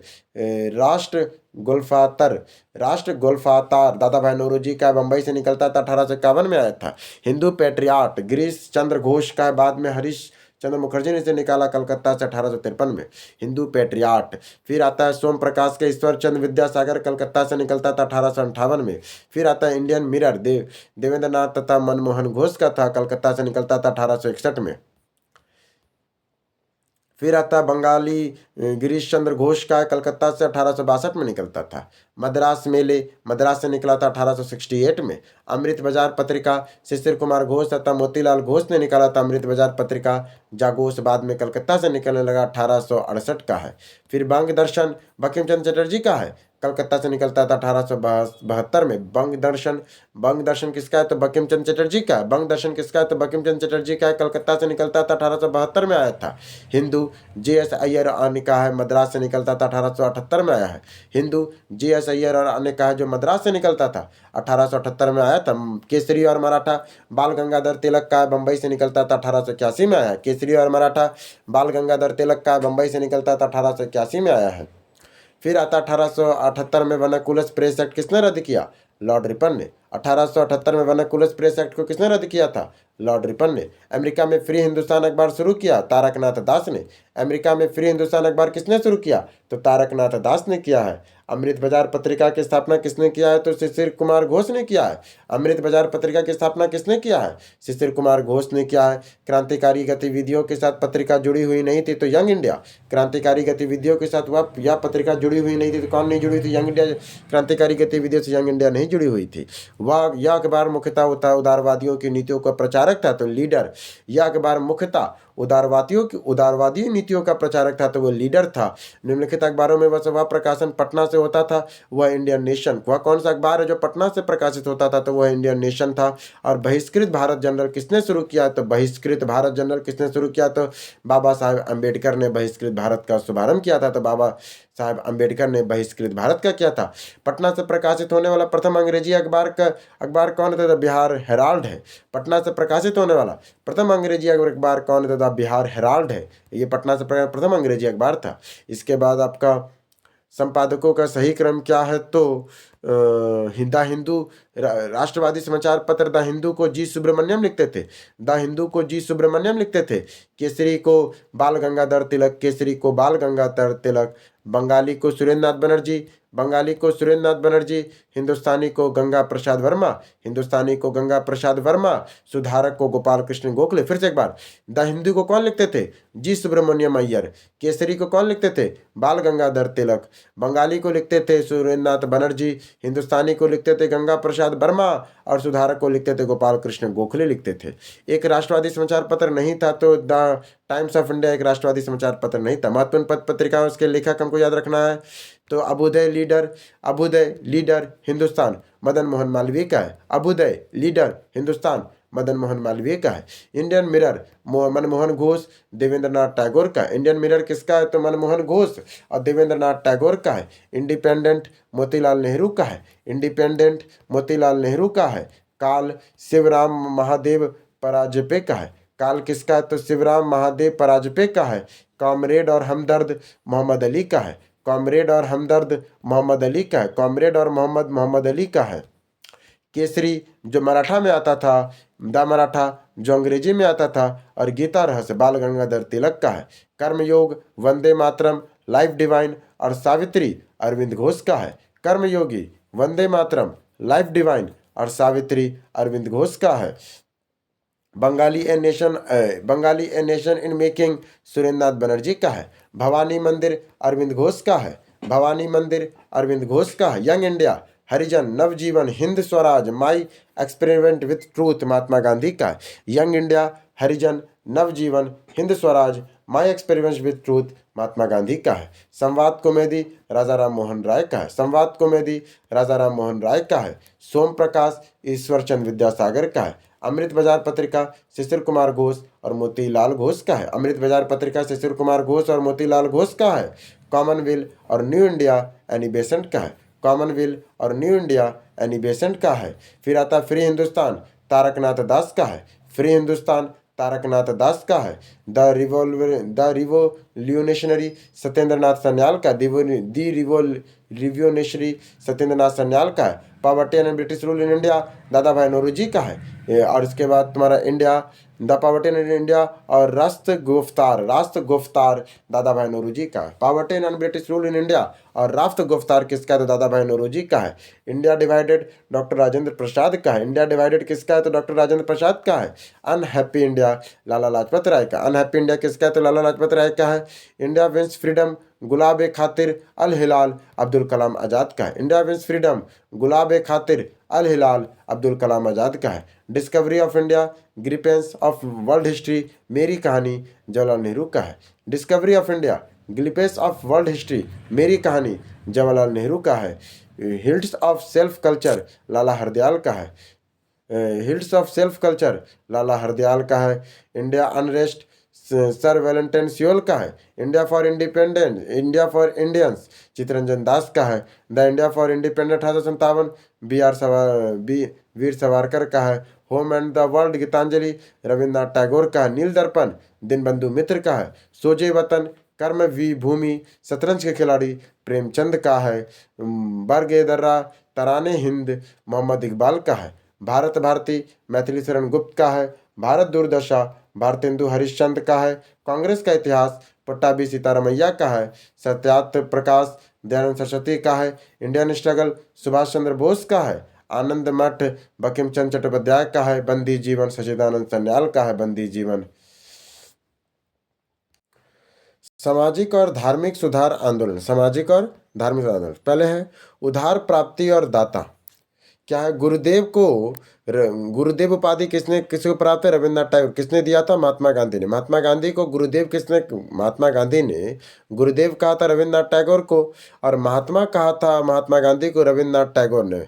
मतलब है कि गुरुदेव कहा जाता है रविन्द्रनाथ टैगोर को, ये कहा था महात्मा गांधी ने और महात्मा कहते हैं महात्मा गांधी को, ये कहा था रविन्द्रनाथ टैगोर ने। सरदार कहते हैं वल्लभ भाई पटेल को, इन्हें बारदोली की महिलाओं ने इन्हें दिया था सरदार की उपाधि। देश रत्न या अजात शत्रु डॉक्टर राजेंद्र प्रसाद को देते हैं, ये महात्मा गांधी ने कहा था। देश रत्न या अजात शत्रु किसे कहते हैं डॉक्टर राजेंद्र प्रसाद को और ये महात्मा गांधी ने दिया था। देश नायक उपाधि दिया जाता है सुभाष चंद्र बोस को और रविन्द्रनाथ टैगोर ने दिया था। विवेकानंद स्वामी विवेकानंद को कहा जाता है विवेकानंद महाराजा खेतड़ी ने दिया था स्वामी विवेकानंद। विवेकानंद उपाधि स्वामी विवेकानंद को मिला था, किसने दिया था महाराजा खेतड़ी ने दिया था। राष्ट्रपिता महात्मा गांधी को कहा जाता है, सुभाष चंद्र बोस ने उन्हें यह उपाधि दिया था। राजा राम मोहन राय को कहा जाता है, अकबर द्वितीय ने उन्हें यह उपाधि दिया था। फिर आता 19वीं शताब्दी में धर्म और समाज सुधार आंदोलनों की जनसंख्या के किस वर्ग में मुख्यतः आकर्षित हुआ था। 47 किसमें हुआ था बुद्धिजीवी नगरीय उच्च जाति उदार रजवाड़ों में। भारतीय पुनर्जागरण आंदोलन के पिता कौन थे राजा राम मोहन राय। भारतीय पुनर्जागरण आंदोलन के पिता कौन थे राजा राम मोहन राय। आत्मीय सभा के संस्थापक कौन थे तो राजा राम मोहन राय थे। ब्रह्म समाज के स्थापना कब हुई थी तो 1826 में। ब्रह्म समाज की स्थापना कब हुई थी 1828 में। ब्रह्म समाज की स्थापना कब हुआ था 1828 में। ब्रह्म समाज की स्थापना 1828 में हुआ था। ब्रह्म समाज की स्थापना राजा राम मोहन राय द्वारा ब्रह्म समाज की स्थापना की गई थी 1828 ईस्वी में। फिर आता है भारतीय राष्ट्र आंदोलन से संबंधित महत्वपूर्ण संगठन और उनकी संस्थाएं। एशियाटिक सोसाइटी 1784 में हुआ था विलियम जोन्स के द्वारा। एशियाटिक सोसाइटी 1784 में हुआ था विलियम जोन्स के द्वारा। आत्मीय सभा 1815 में राजा राम मोहन राय के द्वारा। आत्मीय सभा 1815 में राजा राम मोहन राय के द्वारा। युवा बंगाल आंदोलन 1826 में हेनरी लुई और विलियम डेजिरियो द्वारा। युवा बंगाल आंदोलन 1826 में हुआ था, हेनरी लुई और विलियम डेजिरियो के द्वारा हुआ था। ब्रह्म सभा 1828 में राजा राम मोहन राय ने किया था। ब्रह्म सभा की स्थापना कब हुआ था 1828 में राजा राम मोहन राय ने किया था। तत्वबोधिनी सभा 1839 में देवेंद्रनाथ ठाकुर ने किया था। तत्वबोधिनी सभा 1839 में देवेंद्रनाथ ठाकुर ने किया था। परमहंस मंडली 1840 में आत्माराम पांडुरंग ने किया। परमहंस मंडली 1840 में आपका आत्माराम पांडुरंग और बालकृष्ण जयकर और दादोबा पांडुरंग ने किया था परमहंस मंडली का।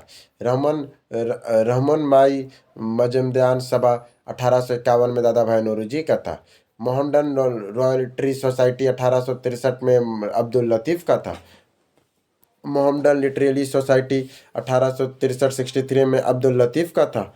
वेद समाज 1864 में के सी धारलू नायडू का था। वेद समाज किसका था तो 1864 में केसरी धारलू नायडू का था। वेद समाज 1864 में किसका था? तो केसरी धारलू नायडू का था। साइंटिफिक सोसाइटी 1864 में सर सैयद अहमद खान का था। साइंटिफिक सोसाइटी 1864 किसका था? तो सर सैयद अहमद खान का था। ईस्ट इंडिया एसोसिएशन 1866 में दादा भाई नौरोजी का था। ईस्ट इंडिया एसोसिएशन किसका था? तो 1866 में दादा भाई नौरोजी का था। पूना सार्वजनिक सभा 1870 में जी.वी. जोशी, H.J. साठे तथा अन्य का था। पूना सार्वजनिक सभा 1870 में जी.वी. जोशी, H.J. साठे तथा अन्य का था। प्रार्थना समाज मैंने प्रार्थना समाज 1867 में आत्माराम पांडुरंग का था। प्रार्थना समाज 1867 में आत्माराम पांडुरंग का था। फिर आता है सत्यशोधक समाज। सत्यशोधक समाज 1873 में ज्योतिबा फुले का था। सत्यशोधक समाज 1873 में ज्योतिबा फुले का था।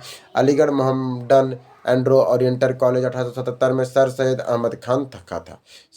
Aligarh Mohammedan Anglo Oriental college 1877 में सर सैयद अहमद खान का था। इंडियन लीग 1875 में शिशिर कुमार घोष का था।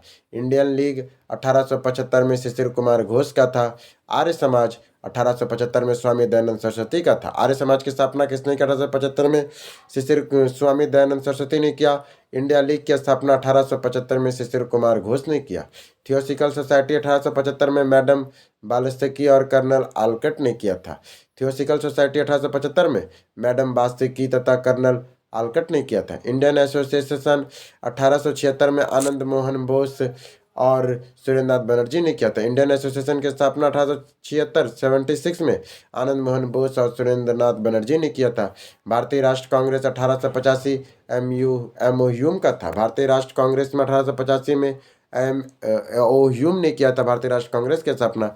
बॉम्बे प्रेसिडेंसी एसोसिएशन की स्थापना 1885 में फिरोज शाह मेहता, तेलंग और तैयब जी ने किया था। बॉम्बे प्रेसिडेंसी एसोसिएशन की स्थापना 1885 में फिरोज शाह मेहता, तेलंग तथा तैयब जी ने किया था। और बेलूर मठ 1897 में स्थापना स्वामी विवेकानंद ने किया था। बेलूर मठ की स्थापना 1897 में स्वामी विवेकानंद ने किया था। इंडियन नेशनल सोशल कॉन्फ्रेंस 1887 में महादेव गोविंद रनाडे ने किया था। क्या लिखा है?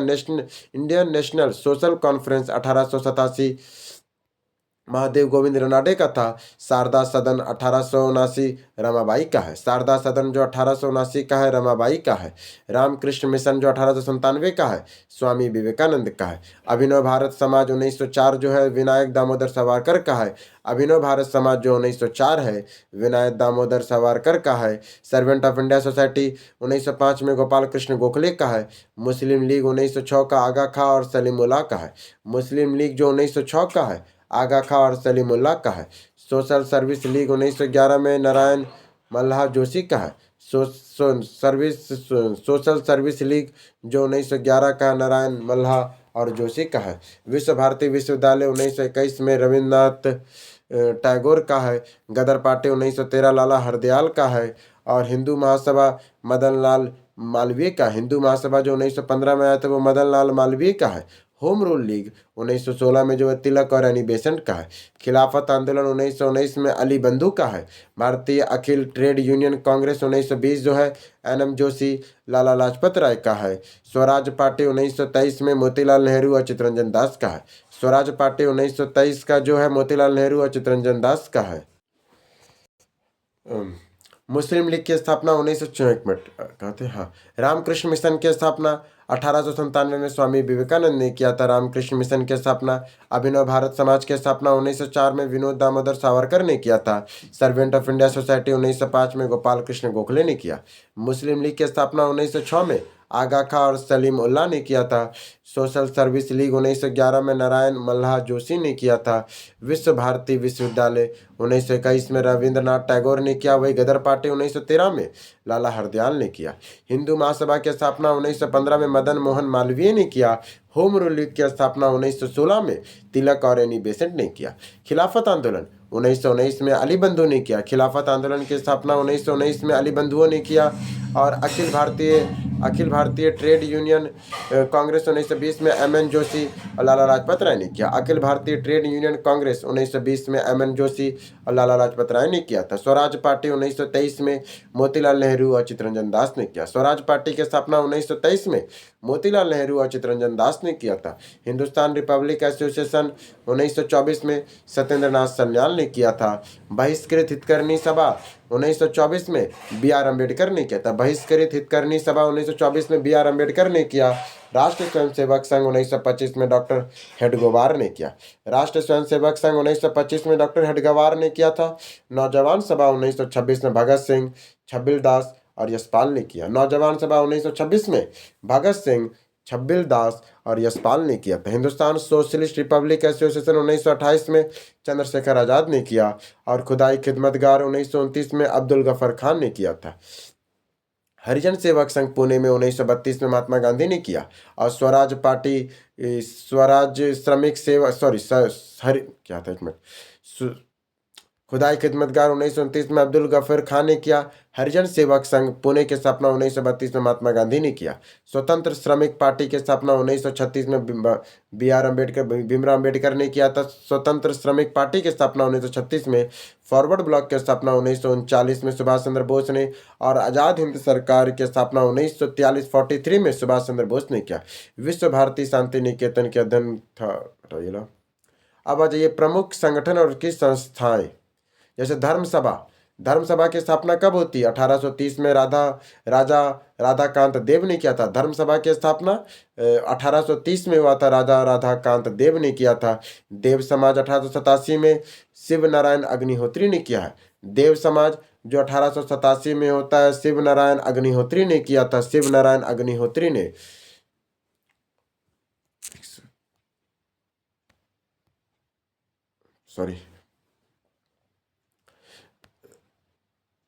धर्मसभा की स्थापना 1830 में राजा राधाकांत देव ने किया। देव समाज की स्थापना 1887 में शिव नारायण अग्निहोत्री ने किया। राधा स्वामी आंदोलन 1861 में शिव दयाल साहब ने किया था। सर्वेंट ऑफ इंडिया सोसाइटी 1905 में गोपाल कृष्ण गोखले का था। इसके बाद आपका आता है सर्वेंट ऑफ इंडिया सोसाइटी हो गया, गोपाल कृष्ण गोखले का। सेवा समिति जो 1914 में हुआ था, हृदय नाथ कुंजल ने किया था। सेवा समिति 1914 में हृदय नाथ कुंजल ने किया था। भील सेवा मंडल 1922 से 1923 में अमृतलाल विठल दास ठक्कर ने किया था। भील सेवा मंडल 1922 से 23 में अमृतलाल विठल दास ठक्कर ने किया था। पूना सेवा सदन की स्थापना 1909 में जी के देवधर और रमाबाई ने किया था। पूना सेवा सदन 1909 में जी के देवधर और रमाबाई ने किया था। शारदा सदन की स्थापना 1889 में पंडित रमाबाई ने किया था। शारदा सदन की स्थापना 1889 में पंडित रमाबाई ने किया था। श्री नारायण धर्म परिपालन योगम 1903 में श्री नारायण गुरु ने किया था। श्री नारायण धर्म परिपालन योगम 1903 में श्री नारायण गुरु ने किया था। 19वीं शताब्दी के उत्तरार्ध में नव हिंदूवाद के श्रेष्ठतम प्रतिनिधि कौन थे? तो स्वामी विवेकानंद थे। 1893 में शिकागो में आयोजित होने वाले धर्म संसद में भाग लिया था स्वामी विवेकानंद ने। स्वामी विवेकानंद ने रामकृष्ण मिशन की स्थापना की थी 1897 में 97 में। शारदा मणि कौन थे? तो रामकृष्ण परमहंस की पत्नी थी। शारदा मणि कौन थे? तो रामकृष्ण परमहंस की पत्नी थी। इस प्रदेश के ग्रामीण क्षेत्र में एका आंदोलन को चलाया था अवध में। इस प्रदेश के ग्रामीण क्षेत्रों में एका आंदोलन को किसने चलाया था? तो अवध में चला था। दयानंद सरस्वती द्वारा स्थापित कौन था? तो आर्य समाज था। और पुनः वेदों की ओर चलो का नारा किसने दिया था? दयानंद सरस्वती ने दिया था। दयानंद सरस्वती द्वारा स्थापित कौन था? तो आर्य समाज। और पुनः वेदों की ओर चलो का नारा दिया था दयानंद सरस्वती के द्वारा। दयानंद सरस्वती की प्रमुख पुस्तकें कौन थी? तो सत्यार्थ प्रकाश 1875 में, पंच महायज्ञ विधि 1874 में, पाखंड खंडन 1866 में और अद्वैत मत का खंडन 1877 में। फिर से एक बार, दयानंद सरस्वती की प्रमुख पुस्तकें कौन थी? सत्यार्थ प्रकाश 1875 में, पंच महायज्ञ की विधि 1874 में, पाखंड खंडन 1866 में और अद्वैत मत का खंडन 1877 में किया था। षड्यंत्रकारी संगठन किसे कहा जाता है? तो आर्य समाज को षड्यंत्रकारी संगठन कहा जाता था आर्य समाज को कहा जाता था। ब्रह्म समाज, आर्य समाज, सत्यशोधक समाज, प्रथम समाज। कार्यक्रम में प्रथम कौन है? तो ब्रह्म समाज, क्योंकि ब्रह्म समाज 1828 में बना था ब्रह्म समाज। अब आ जाइए निम्न जाति आंदोलन। कौन कौन निम्न जाति के लिए आंदोलन हुआ था? तो सबसे पहला हुआ था सत्यशोधक समाज। पहला कौन सा हुआ था? सत्यशोधक समाज 1873 1873 में। सत्यशोधक समाज कब हुआ था? 1873 में, 73 में। कहाँ हुआ था? ज्योतिबा फुले इसके प्रमुख नेता थे। कौन थे? तो ज्योतिबा फुले इसके प्रमुख नेता थे। अस्पृश्य वर्ग के लिए विद्यालय गुलामगिरी पुस्तक का विमोचन किया था। अस्पृश्य वर्गों के लिए विद्यालय किया, गुलामगिरी पुस्तक का विमोचन किया था सत्यशोधक समाज के द्वारा, ज्योतिबा फुले के द्वारा। फिर आता है अलवीपुरम आंदोलन। अलवीपुरम आंदोलन, अलवीपुरम आंदोलन 1888 में हुआ था। श्री नारायण गुरु ने किया था। धार्मिक सुधार कार्य है ये। अलवीपुरम आंदोलन 1888 में हुआ, श्री नारायण गुरु ने किया। धार्मिक सुधार कार्य है ये। आत्मसम्मान आंदोलन, आत्मसम्मान आंदोलन 1925 में होता है, रामास्वामी नायर ने किया था। आत्मसम्मान आंदोलन 1925 में हुआ था, रामास्वामी नायकर ने किया था। आत्मसम्मान आंदोलन किसने किया था? 1925 में हुआ, रामास्वामी नायकर ने किया था। ब्राह्मणवाद का विरोध, मंदिरों में जबरन प्रवेश, तमिल भाषा में रामायण की समीक्षा किया था इन्होंने।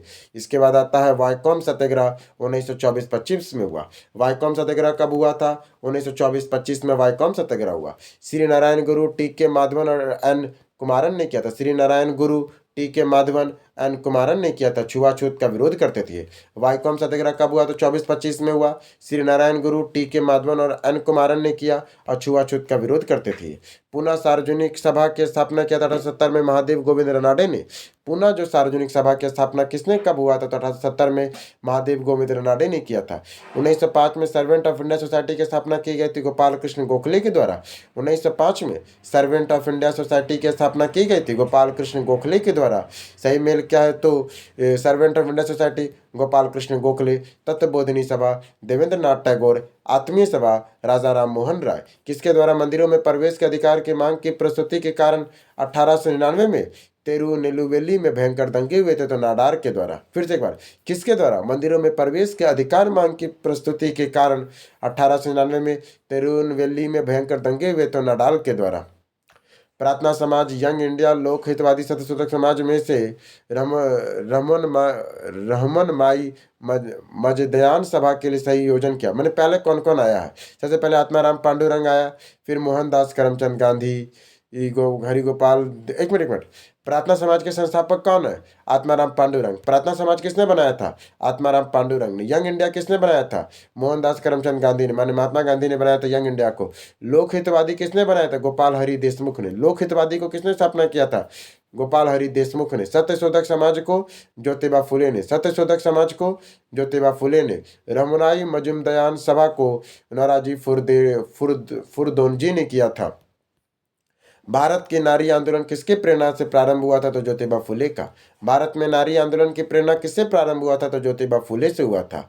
फिर आता है फेरजी आंदोलन चालू किया था हाजी सिरामुतुल्ला ने। फेराजी आंदोलन को चालू किया था हाजी सिराउतुल्ला ने।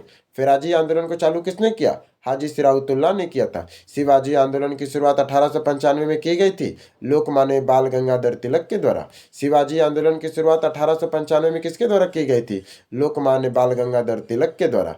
फिर आता है विभिन्न समाज सुधार अधिनियम। सबसे पहले विलियम बेंटिक द्वारा, सबसे पहले आता है आपका विलियम बेंटिक 1829 में ने बंगाल के सती अधिनियम 1829 लाया। बंगाल सती अधिनियम 1829 में लाया और सती प्रथा पर रोक लगा दी 1829 में। फिर लॉर्ड कैनिंग के द्वारा 1856 में हिंदू विधवा पुनर्विवाह अधिनियम लाया गया 1856 में, और विधवा विवाह को अनुमति दे दिया गया। लॉर्ड विलियम बेंटिक ने 1829 में क्या लाया? बंगाल सती उन्मूलन अधिनियम 1829, सती प्रथा पर रोक लगा दी। और लॉर्ड कैनिंग ने 1856 में हिंदू विधवा पुनर्विवाह अधिनियम 1856 लाया और विधवाओं को विवाह की अनुमति दे दिया लॉर्ड कैनिंग के द्वारा।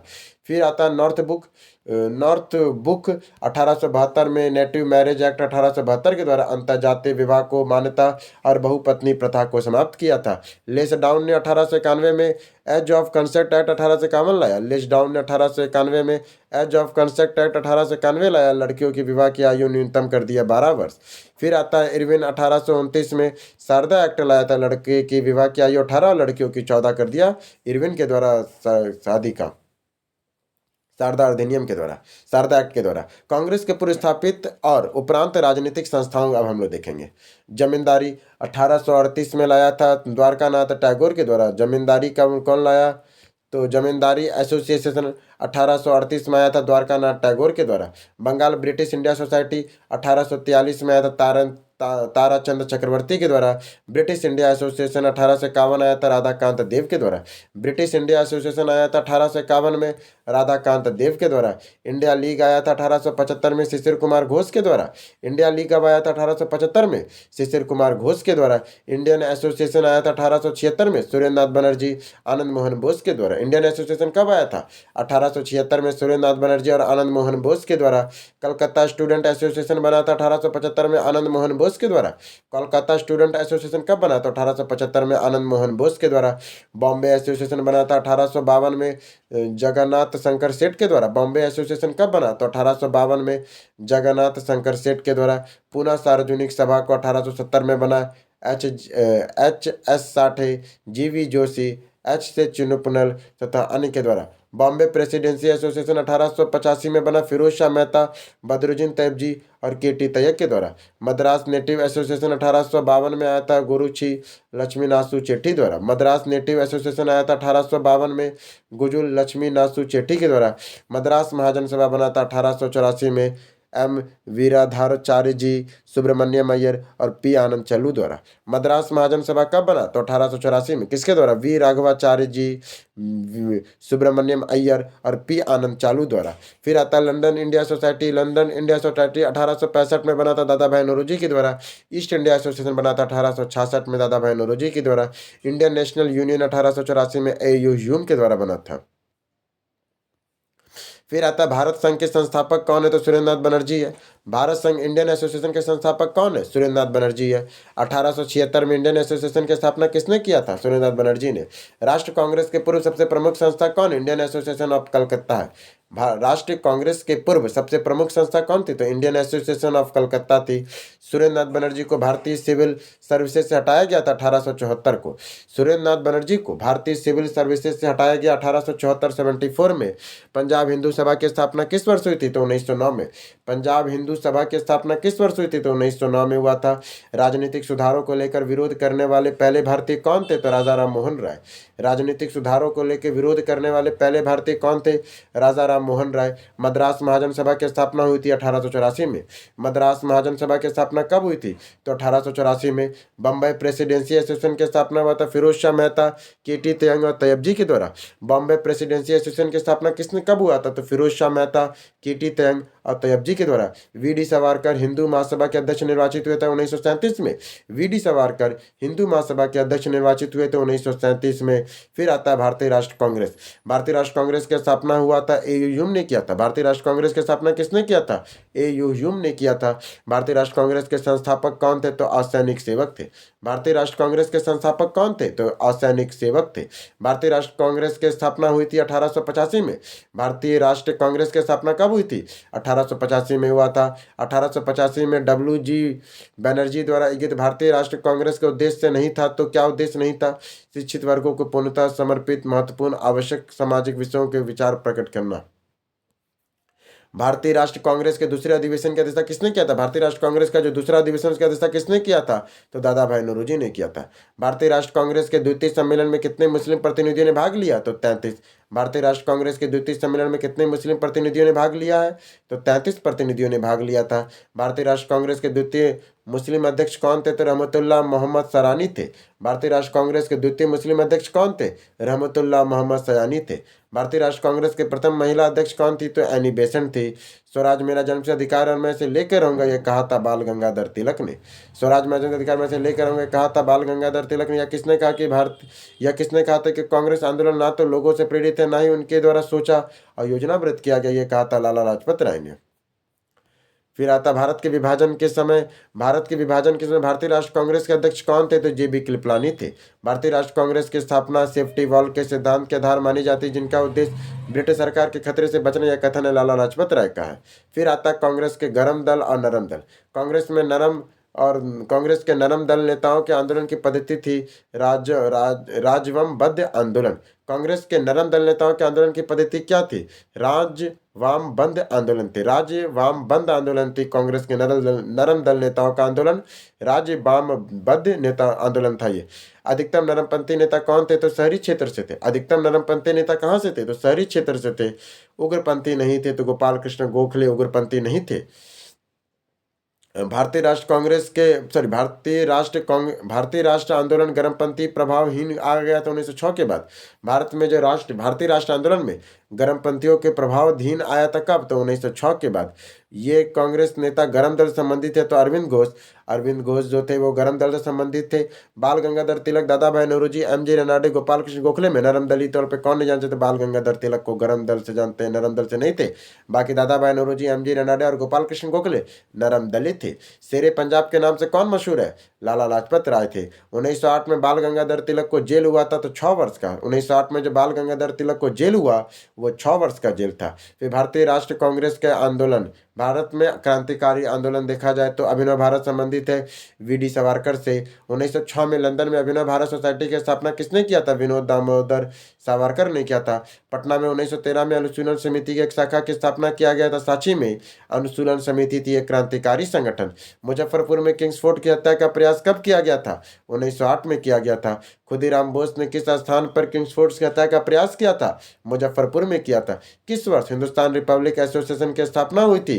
तो वर्ष 1924 में। किस वर्ष हिंदुस्तान रिपब्लिक एसोसिएशन की स्थापना हुआ था? तो 1924 में हुआ था। सरफरोशी की तमन्ना अब हमारे दिल में है, देखना कितना जोर बाजुए कातिल में, ये कहा था बिस्मिल अजीमाबादी ने कहा था। किसने कहा था? तो बिस्मिल अजीमाबादी ने यह कहा था। काकोरी ट्रेन डकैती किन क्रांतिकारी में फांसी सजा हुई थी? तो रामप्रसाद बिस्मिल्ला और असफाउल्लाह खान को। काकोरी ट्रेन डकैती में फांसी किसे हुआ था? तो रामप्रसाद बिस्मिल्ला और असफाउल्लाह खान को हुआ था। हिंदुस्तान सोशलिस्ट रिपब्लिक एसोसिएशन के संस्थापक नेताओं में से एक थे, तो भगत सिंह थे। इनकलाब जिंदाबाद का नारा दिया था हसरत मोहानी, लोकप्रिय बनाया था भगत सिंह ने। देखो, इनकलाब जिंदाबाद का नारा दिया था हसरत मोहानी ने, पर इसे लोकप्रिय बनाया था भगत सिंह के द्वारा। सरकार के विरोध में असेंबली में बम फेंकने के समय भगत सिंह की उम्र कितनी थी? तो 21 साल से थोड़ा ज्यादा थी। सुखदेव भगत सिंह राजगुरु को फांसी की तारीख क्या था? तो 23 मार्च 1931 था। चटगांव शस्त्रागार धावे में कौन संबंधित है? तो सूर्यसेन संबंधित है। निष्कर्ष विरोध के सिद्धांत का प्रतिपादन किया था अरविंद घोष ने। निष्कर्ष विरोध का सिद्धांत का प्रतिपादन किसने किया था? अरविंद घोष ने किया था। स्वतंत्रता संग्राम के दौरान भारतीय राज्य कश्मीर, निजाम, हैदराबाद, त्रावणकोर आदि जैसे भारतीय राज्यों द्वारा शासित राज्यों में एक समानांतर आंदोलन शुरू किया गया, जिसका नाम था प्रजा मंडल आंदोलन। क्या था? प्रजा मंडल आंदोलन। अब हम लोग करेंगे बिहार के बाहर के क्रांतिकारी गतिविधियां। लंदन में इंडिया हाउस के संस्थापक कौन थे? तो श्याम जी कृष्ण वर्मा थे। गदर पार्टी की स्थापना हुई थी 1913 में। गदर पार्टी की स्थापना कहाँ की गई थी? तो संयुक्त राज्य अमेरिका में की गई थी। गदर पार्टी छिड़ने के समय महत्वपूर्ण कारण क्या था? तो प्रथम स्वतंत्रता युद्ध शुरू हो गया था। जर्मनी के समर्थन से काबुल के राजा महेंद्र प्रताप सिंह के नेतृत्व में अंतरिम सरकार का गठन हुआ था। प्रथम युद्ध के समय भारतीय क्रांति की जननी कहा जाता है मैडम भीकाजी रुस्तम कामा को। मैडम कामा ने 1907 में प्रथम तिरंगा ध्वज कहाँ फहराया था? तो स्टुगट में। मैडम कामा ने वर्ष 1907 में प्रथम तिरंगा ध्वज कहाँ फहराया था? स्टुगट में फहराया था। मैडम कामा ने भारत में त्रिवेणी स्वतंत्रता ध्वज कहाँ फहराया था? तो स्टुगार्ट में फहराया था। सरदार उधम सिंह ने किसे मारा था? तो सरदार उधम सिंह ने किसे मारा था? तो माइकल ओडायर को मारा था। करजन वायली की हत्या के आरोप में मृत्युदंड दिया गया था मदन ढींगरा को। करजन वायली की करजन वायली कौन? करजन वायली की हत्या के आरोप में मृत्युदंड किसे दिया गया था? मदन लाल ढींगरा को दिया गया था। 1906 में लंदन में अभिनव भारत सोसाइटी की स्थापना किया था विनोद दामोदर सावरकर ने किया था। अब आ जाइए बंगाल विभाजन और स्वदेशी आंदोलन। बंगभंग आंदोलन का शुरू किया था स्वदेशी आंदोलन में। बंगाल विभाजन की घोषणा हुई थी 19 जुलाई 1905 को। बायकॉट और स्वदेशी आंदोलन के समर्थन किस स्थान पर गोल्डन लीग नामक संस्था की स्थापना हुई थी? तो देवघर में हुआ था। गोल्डन लीग कहाँ बना था? देवघर में बना था। 1905 में बंगाल विभाजन किस वायसराय ने किया था? तो लॉर्ड कर्जन ने। बंगाल विभाजन के समय के विषय किसने कहा था? विभाजन हमारे ऊपर बम की तरह गिरा है, तो सुरेंद्रनाथ बनर्जी ने कहा था। किसने कहा था? विभाजन हमारे ऊपर बम की तरह गिरा है। बंगाल विभाजन के बारे में सुरेंद्रनाथ बनर्जी ने कहा था। बंगाल विभाजन के प्रत्याघात के रूप में आंदोलन शुरू किया था स्वदेशी आंदोलन का। इसके बाद 1905 में विभाजित हुआ, जिसका विरोध के फलस्वरूप या दोबारा प्रयोजित हुआ तो 1911 में। क्या लिखा देखिए, बंगाल 1905 में विभाजित हुआ, जिसके विरोध के फलस्वरूप या दोबारा सुसज्जित हुआ तो वर्ष 1911 में। लॉर्ड कर्जन द्वारा 1905 में किया गया बंगाल विभाजन रद्द किस वर्ष हुआ तो 1911 में यह रद्द हो गया। निम्न वर्ग द्वारा 1905 में स्वदेशी आंदोलन मुख्यतः अप्रभावित रहे, कृषक और मुसलमानों के द्वारा। भारत में स्वदेशी आंदोलन किस दौरान हुआ था तो बंगाल विभाजन के विरुद्ध। क्या लिखा है, भारत में स्वदेशी आंदोलन किस दौरान हुआ था तो बंगाल विभाजन के विरुद्ध आंदोलन में। प्रथम बार संघर्ष के तरीके के रूप में स्वदेशी और बहिष्कार किसके दौरान अपनाए गए थे तो बंगाल विभाजन के दौरान। कांग्रेस का बनारस कलकत्ता सूरत अधिवेशन, निम्नलिखित नेताओं में से 1906 में कलकत्ता कांग्रेस अधिवेशन की अध्यक्षता किया था दादा भाई नौरोजी ने। किसने 1906 में कलकत्ता में कांग्रेस के अधिवेशन की अध्यक्षता किया था दादा भाई नौरोजी ने। कांग्रेस ने स्वराज प्रस्ताव 1906 में पारित किया। प्रस्ताव का उद्देश्य था स्वशासन सुनिश्चित करना। 20वीं सदी के आरंभिक वर्षों में कांग्रेस के विभाजन की प्रक्रिया शुरू हुई थी। कांग्रेस आंदोलन में रणनीतियों पर, कांग्रेस के आंदोलन के उद्देश्यों पर, कांग्रेस के आंदोलन के लोगों की भागीदारी पर क्या कर दिया। देखिए, 20वीं सदी के प्रारंभिक वर्षों में कांग्रेस के विभाजन की प्रक्रिया कहाँ शुरू हुई थी, कांग्रेस आंदोलन की रणनीति पर, कांग्रेस आंदोलन के उद्देश्यों पर, कांग्रेस आंदोलन के लोगों की भागीदारी पर। फिर आता कांग्रेस के कलकत्ता अधिवेशन 1906 में स्वराज का झंडा फहराया गया था दादा भाई नौरोजी के द्वारा। वर्ष 1907 में सूरत के कांग्रेस में फूट को हमारे लिए एक महान जीत के रूप में प्रसन्नता की व्याख्या किया था लॉर्ड मिंटो ने। क्या करा, वर्ष 1907 में जो सूरत में जो कांग्रेस का फूट हुआ हमारे लिए एक महान जीत के रूप में प्रसन्नता से व्याख्या किया था लॉर्ड मिंटो ने। अब आ जाइए मुस्लिम लीग 1906, सर सैयद अहमद खान, मोहम्मद इकबाल, आगा खान, नवाब सरमतुल्ला। ऑल इंडिया मुस्लिम लीग की स्थापना किसने किया था तो नवाब सलीमुल्लाह खान ने। ऑल इंडिया मुस्लिम लीग की स्थापना किसने किया था, नवाब सलीमुल्लाह खान ने किया था। ऑल इंडिया मुस्लिम लीग की स्थापना नवाब सलीमुल्लाह खान ने किया था। मुस्लिम लीग ने अपना वार्षिक अधिवेशन नियमित रूप से प्रारंभ किया था 1916 से 19 तक और 24 से 25 तक। उपायुक्त में से देखिए क्या लिखा है, मुस्लिम लीग ने अपना वार्षिक अधिवेशन नियमित रूप से कब, ये वार्षिक रूप से नियमित कभी किए ही नहीं जो मुस्लिम लीग था। पहले 1916 में हुआ, फिर 1900 पहले 16 में किया, फिर एक बार 19 में किया, फिर 24 में किया, फिर 25 से किया, कभी लोग लगातार नहीं किया था। 1906 में मिंटो ने शिमला में मिले मुसलमानों के शिष्टमंडल से प्रार्थना किया था मुसलमानों के लिए पृथक निर्वाचन वर्ग का। मुस्लिम यदि खुश और संतुष्ट है तो भारत में ब्रिटिश शक्ति का महत्व बचा। यह किसने लिखा था तो W हंटर ने लिखा था। इसके बाद राजेंद्र प्रसाद ने पाकिस्तान का जन्मदाता मानते हैं किसे तो लॉर्ड मिंटो को। राजेंद्र प्रसाद पाकिस्तान के जन्मदाता किसे मानते हैं, लॉर्ड मिंटो को। ब्रिटिश शासन के दौरान बिहार में एक अलग प्रांत का दर्जा किस वर्ष प्राप्त हुआ था तो 1912 में। ब्रिटिश शासन के दौरान बिहार को एक अलग प्रांत का दर्जा किस वर्ष प्राप्त हुआ था 1912 में प्राप्त हुआ था। अब आ जाइए होम रूल लीग आंदोलन पढ़ेंगे। 1915-16 में होम रूल आंदोलन चालू हुआ और रानी बेसन बाल गंगाधर तिलक के नेतृत्व में। इसका योगदान होम रूल लीग की स्थापना नहीं थी तो TS आलकट थे। किसका ये लग रहा था, ठीक है। किस आंदोलन में होम रूल के समर्थन में राजनीतिक शक्ति का सफलतापूर्वक प्रदर्शन किया तो कांग्रेस के 1916 के लखनऊ अधिवेशन में। होम रूल लीग आंदोलन में स्वतंत्रता संग्राम के एक नए चरण का आरंभ का घोतक था। तो ये अपने देश में स्वशासन की स्थापना, सेल्फ गवर्नेंस की एक ठोस योजना रखी थी। आज ये कांग्रेस का अधिवेशन कब और कहाँ हुआ था, कांग्रेस का अधिवेशन कब और कहाँ हुआ था।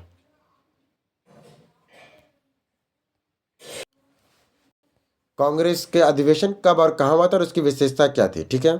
सबसे पहले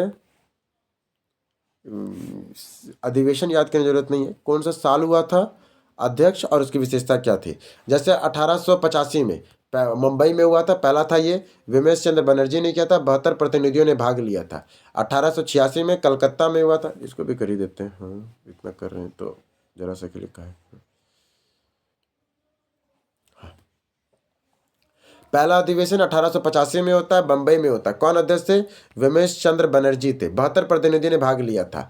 दूसरा 1886 में होता है, कलकत्ता में होता है, दादा भाई नौरोजी करते हैं। तीसरा कब होता है तो 1887 में, ये मद्रास में होता है, बदरुद्दीन तैयबजी बनते, पहला मुस्लिम भी थे, प्रथम मुस्लिम अध्यक्ष भी थे। और चौथा 1888 में होता है इलाहाबाद में, जॉर्ज यूल करते हैं, प्रथम अंग्रेज अध्यक्ष थे ये। पहला कब पढ़े, बंबई में विमेश चंद्र बनर्जी, दूसरा कलकत्ता में दादा भाई नौरोजी, तीसरा मद्रास में हुआ बदरुद्दीन तैयबजी, चौथा इलाहाबाद में हुआ जॉर्ज यूल थे जो प्रथम अंग्रेज अध्यक्ष थे। फिर पांचवा होता है 1879 में बंबई में, फिर होता है सर विलियम वेंडरवन, सर विलियम वेंडरवन बनते हैं। छठा होता है 1890 में कलकत्ता में फिरोज शाह मेहता बनते हैं। छठा कहाँ होता है तो 1890 में कलकत्ता में फिरोज शाह मेहता बनते हैं। 1891 में सातवां होता है नागपुर में पी आनंद आनंद चल्लू बनते हैं। मेन पूछता है पांचवें तक में, चौथे तक में पूछता है। 85 बम्बई, 86 कलकत्ता, 87 मद्रास, 88 इलाहाबाद, 79 में आपका बम्बई में हुआ, 90 में कलकत्ता में फिरोज शाह मेहता, 91 में नागपुर में पी आनंद चल्लू द्वारा। फिर आठवां होता है 1992 में इलाहाबाद में विमेश चंद्र बनर्जी द्वारा। विमेश चंद्र बनर्जी बम्बई में बने थे पहला, फिर कब बने थे? आठवां में वो बनते हैं, 92 में वे इलाहाबाद में बनते हैं वे। फिर नौवा 1893 में लाहौर में होता है, दादा भाई नौरोजी बनते हैं। दादा भाई नौरोजी लाहौर में होता है, 93 में बनते हैं। फिर 1894 में मद्रास में होता है, अल्फ्रेड वेब बनते हैं। फिर 11वां 1895 में होता है पुणे में, और सुरेंद्र नाथ बनर्जी बनते हैं। फिर आता है आपका 95 हो गया है, 11वां हो गया 95 में। अब आ जाइए 12वां होता है आपका 86 में, 1896 में कलकत्ता में रहमतुल्लाह सयानी बनते, क्योंकि एक फेमस, क्योंकि पहली बार वंदे मातरम यहाँ गाया गया था। 12वां जो 1896 में कलकत्ता में हुआ, रहमतुल्लाह सयानी बने थे, पहली बार वंदे मातरम गाया गया। 13वां जो 1897 में होता है अमरावती में सी शंकरन नायर बनते हैं। 13वां जो 1897 में अमरावती में हुआ, सी शंकरन नायर बनते हैं। 14वां 1898 में होता है मद्रास में आनंद मोहन बोस बनते हैं। 14वां जो 1898 में मद्रास में होता है आनंद मोहन बोस बनते हैं। 15वां 1899 में लखनऊ में होता है रमेश चंद्र दत्त बनते हैं। 15वां जो 1899 में हुआ लखनऊ में हुआ रमेश चंद्र दत्त बनते हैं।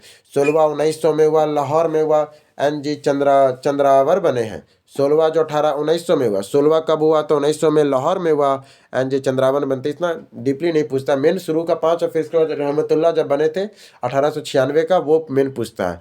फिर आता है 1 में कलकत्ता में हुआ दिनेश वाचा, फिर 9 में अहमदाबाद में, फिर 1902 में अहमदाबाद में हुआ सुरेंद्र बनर्जी, 3 में मद्रास लाया जाता है। 1905 Mumbai sir Henry cotton, 1905 Banaras Gopal. हाँ ये आप देखिए, अब 1905 से आपका इंपॉर्टेंट हो जाएगा। 1905 में क्या होता है, अब साल नहीं पूछा, अब ये मेन है। हाँ 1905 बनारस में होता है, गोपाल कृष्ण गोखले करते। पूछता है बनारस का अधिवेशन के अध्यक्ष कौन थे? 1905 में हुआ था, गोपाल कृष्ण गोखले नहीं किया था। 1906 में कलकत्ता में होता, दादा भाई नौरोजी करते, और पहली बार स्वराज शब्द यहाँ पे प्रयोग होता है। फिर 1906 में कलकत्ता में होता है, दादा भाई नौरोजी करते हैं, वही तो के कलकत्ता में होता है, दादा भाई नौरोजी पहली बार स्वराज शब्द दिए।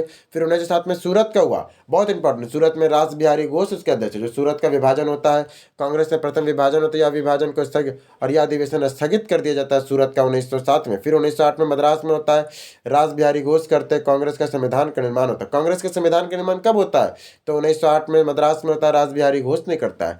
1909 में जो लाहौर में होता है पंडित मदन मोहन मालवीय करते। 10 में इलाहाबाद में होता है विलियम वेंडरबन करते हैं। फिर 11 में आपका कलकत्ता में होता है पंडित शिव नारायण नायर करते। इसके बाद 12 में बांकीपुर, ये इंपॉर्टेंट है क्योंकि बांकीपुर बिहार में पड़ता है।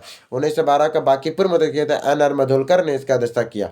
1912 का जो बांकीपुर में हुआ वो NR मधुलकर ने किया था। 1913 में कराची में होता है नयाब सैयद मोहम्मद ने किया था। 1914 का मद्रास में होता है भूपेंद्र बोस ने किया था। 15 का बम्बई में सर सत्येंद्र प्रसाद सिन्हा ने किया था, ये पूछ सकता है। 1915 का बिहारी से है वो। 1915 का बम्बई में जो हुआ सर सत्येंद्र प्रसाद सिन्हा ने किया था। 1916 लखनऊ, बहुत इंपॉर्टेंट है, अंबिकाचरण मजुमदार, यहीं पे कांग्रेस पहली बार मिलती है। मुस्लिम अरुणदला और मुस्लिम लीग मिलता है, दिया नहीं, चल कोई बात नहीं। अंबिकाचरण मजुमदार को 1916 में लखनऊ में होता है। और सबसे इंपॉर्टेंट कलकत्ता 1917 प्रथम एनी बेसेंट बनती है, मैंने पहली बार कोई महिला बनती है, भारतीय नहीं सिर्फ महिला है, एनी बेसेंट बनती है कलकत्ता में 1917 में। 1918 में आपका दिल्ली में होता है पंडित मदन मोहन मालवीय करते हैं। 1919 में अमृतसर में होता है पंडित, फिर यहाँ पे मोतीलाल नेहरू करते हैं। 1920 का नागपुर में होता है श्री विजय राघव धीराचार्य करते हैं। कांग्रेस संविधान के निर्माण में परिवर्तन होता है। पहले बात कांग्रेस के संविधान का निर्माण कब हुआ था 1908 के मद्रास में, और उसके फिर कांग्रेस के संविधान में परिवर्तन होता है नागपुर में श्री विजय राघवाचार्य जी के द्वारा। फिर होता है 1921 में अहमदाबाद में हकीम अजमल खान कार्यकारी बने थे। फिर 1922 इंपॉर्टेंट है, 1922 गया में होता है देशबंधु चित्तरंजन बनते हैं। 1923 का काकीनाडा में बनता है मोहम्मद अली जिन्ना जौहर बनते हैं, मोहम्मद अली जौहर बनते, जिन्ना नहीं है ये। 1923 में काकीनाडा में होता है मोहम्मद अली जौहर बनते हैं। और 1923 में दिल्ली में होता है मौलाना अब्दुल कलाम आजाद बनते हैं 23 में। फिर 24 में बेलग्राम होता है, महात्मा गांधी मात्र एक ही अधिवेशन जो तक महात्मा गांधी जी बने थे। फिर 1925 का कानपुर में होता है, श्रीमती सरोजिनी नायडू बनती है पहली भारतीय महिला अध्यक्ष थी। 1917 में एनी बेसेंट बनी थी, अब 25 में कानपुर में एनी बेसेंट बनती है। 26 में गुवाहाटी होता है, श्रीनिवास अयंगार का सदस्य हेतु खादी वस्त्र के अनिवार्य कर दिया गया। 27 में मद्रास में होता है M.A. अंसारी द्वारा पूर्ण स्वाधीनता की मांग के लिए। 1928 में कलकत्ता में होता है पंडित मोतीलाल नेहरू के द्वारा। 1929 में लाहौर में होता है पंडित जवाहरलाल नेहरू द्वारा पूर्ण स्वराज की मांग होती है। पहली बार देखिए पूर्ण स्वाधीनता की मांग कहाँ होता है, मद्रास में होता है। पूर्ण स्वाधीनता की मांग कहाँ होता है, मद्रास में होता है। 27 में डॉक्टर M.K. अंसारी के द्वारा। पूर्ण स्वराज की मांग कहाँ होती है, तो पंडित जवाहरलाल नेहरू के द्वारा लाहौर में 1929 में। फिर 1931 में कराची अधिवेशन होता है, सरदार वल्लभ भाई पटेल में यहाँ पे मौलिक अधिकार की मांग होती है। और 1932 में दिल्ली में हुआ, रणछोड़ दास अमृतलाल के द्वारा कार्यकारी अध्यक्ष थे और मदन मोहन मालवीय कार्य अध्यक्ष बनते हैं। मौलिक अधिकार की मांग यहाँ भी हुआ था। 1933 में फिर कलकत्ता में होता है, नीलली सेनगुप्ता बनती है तीसरी महिला, जो 1933 में हुआ तीसरी महिला थी, कलकत्ता में होता है नीलली सेनगुप्ता के द्वारा। फिर 1934 में बम्बई में होता है राजेंद्र प्रसाद के द्वारा, ये भी इंपॉर्टेंट क्योंकि वही बिहारी है। 1934 में मुंबई में होता है राजेंद्र प्रसाद के द्वारा। 1936 में फिर लखनऊ में पंडित जवाहरलाल नेहरू। फिर 36 में फैजपुर में भी होता है, जो पंडित जवाहरलाल नेहरू कहते हैं। ये गाँव में आयोजित होने वाला एकमात्र अधिवेशन था। इसके बाद 1938 में हरिपुर सुभाष चंद्र बोस का होता है। 1939 में त्रिपुरा में सुभाष चंद्र बोस का होता है। 1940 में रामगढ़ का है, अब्दुल कलाम आज़ाद का। 1946 में मेरठ का, जो आचार्य जी.वी.बी. कृपलानी का। आज़ादी के समय अध्यक्ष कौन थे, तो 1946 में मेरठ में थे आचार्य जी.बी. कृपलानी। 1948 में जयपुर में पीटाई सीतारमैया रहते हैं और 1950 में नासिक में पुरुषोत्तम दास टंडन रहते हैं। इस तरह करके हम लोग का आधुनिक भारत का पहला पार्ट खत्म होता है। हम लोग दूसरा पार्ट में गांधी जी और उनके प्रारंभिक आंदोलन को पढ़ेंगे। आप लोग प्लीज़ चैनल सब्सक्राइब कर लीजिए और यहाँ लास्ट तक आए हैं तो उसके लिए धन्यवाद है।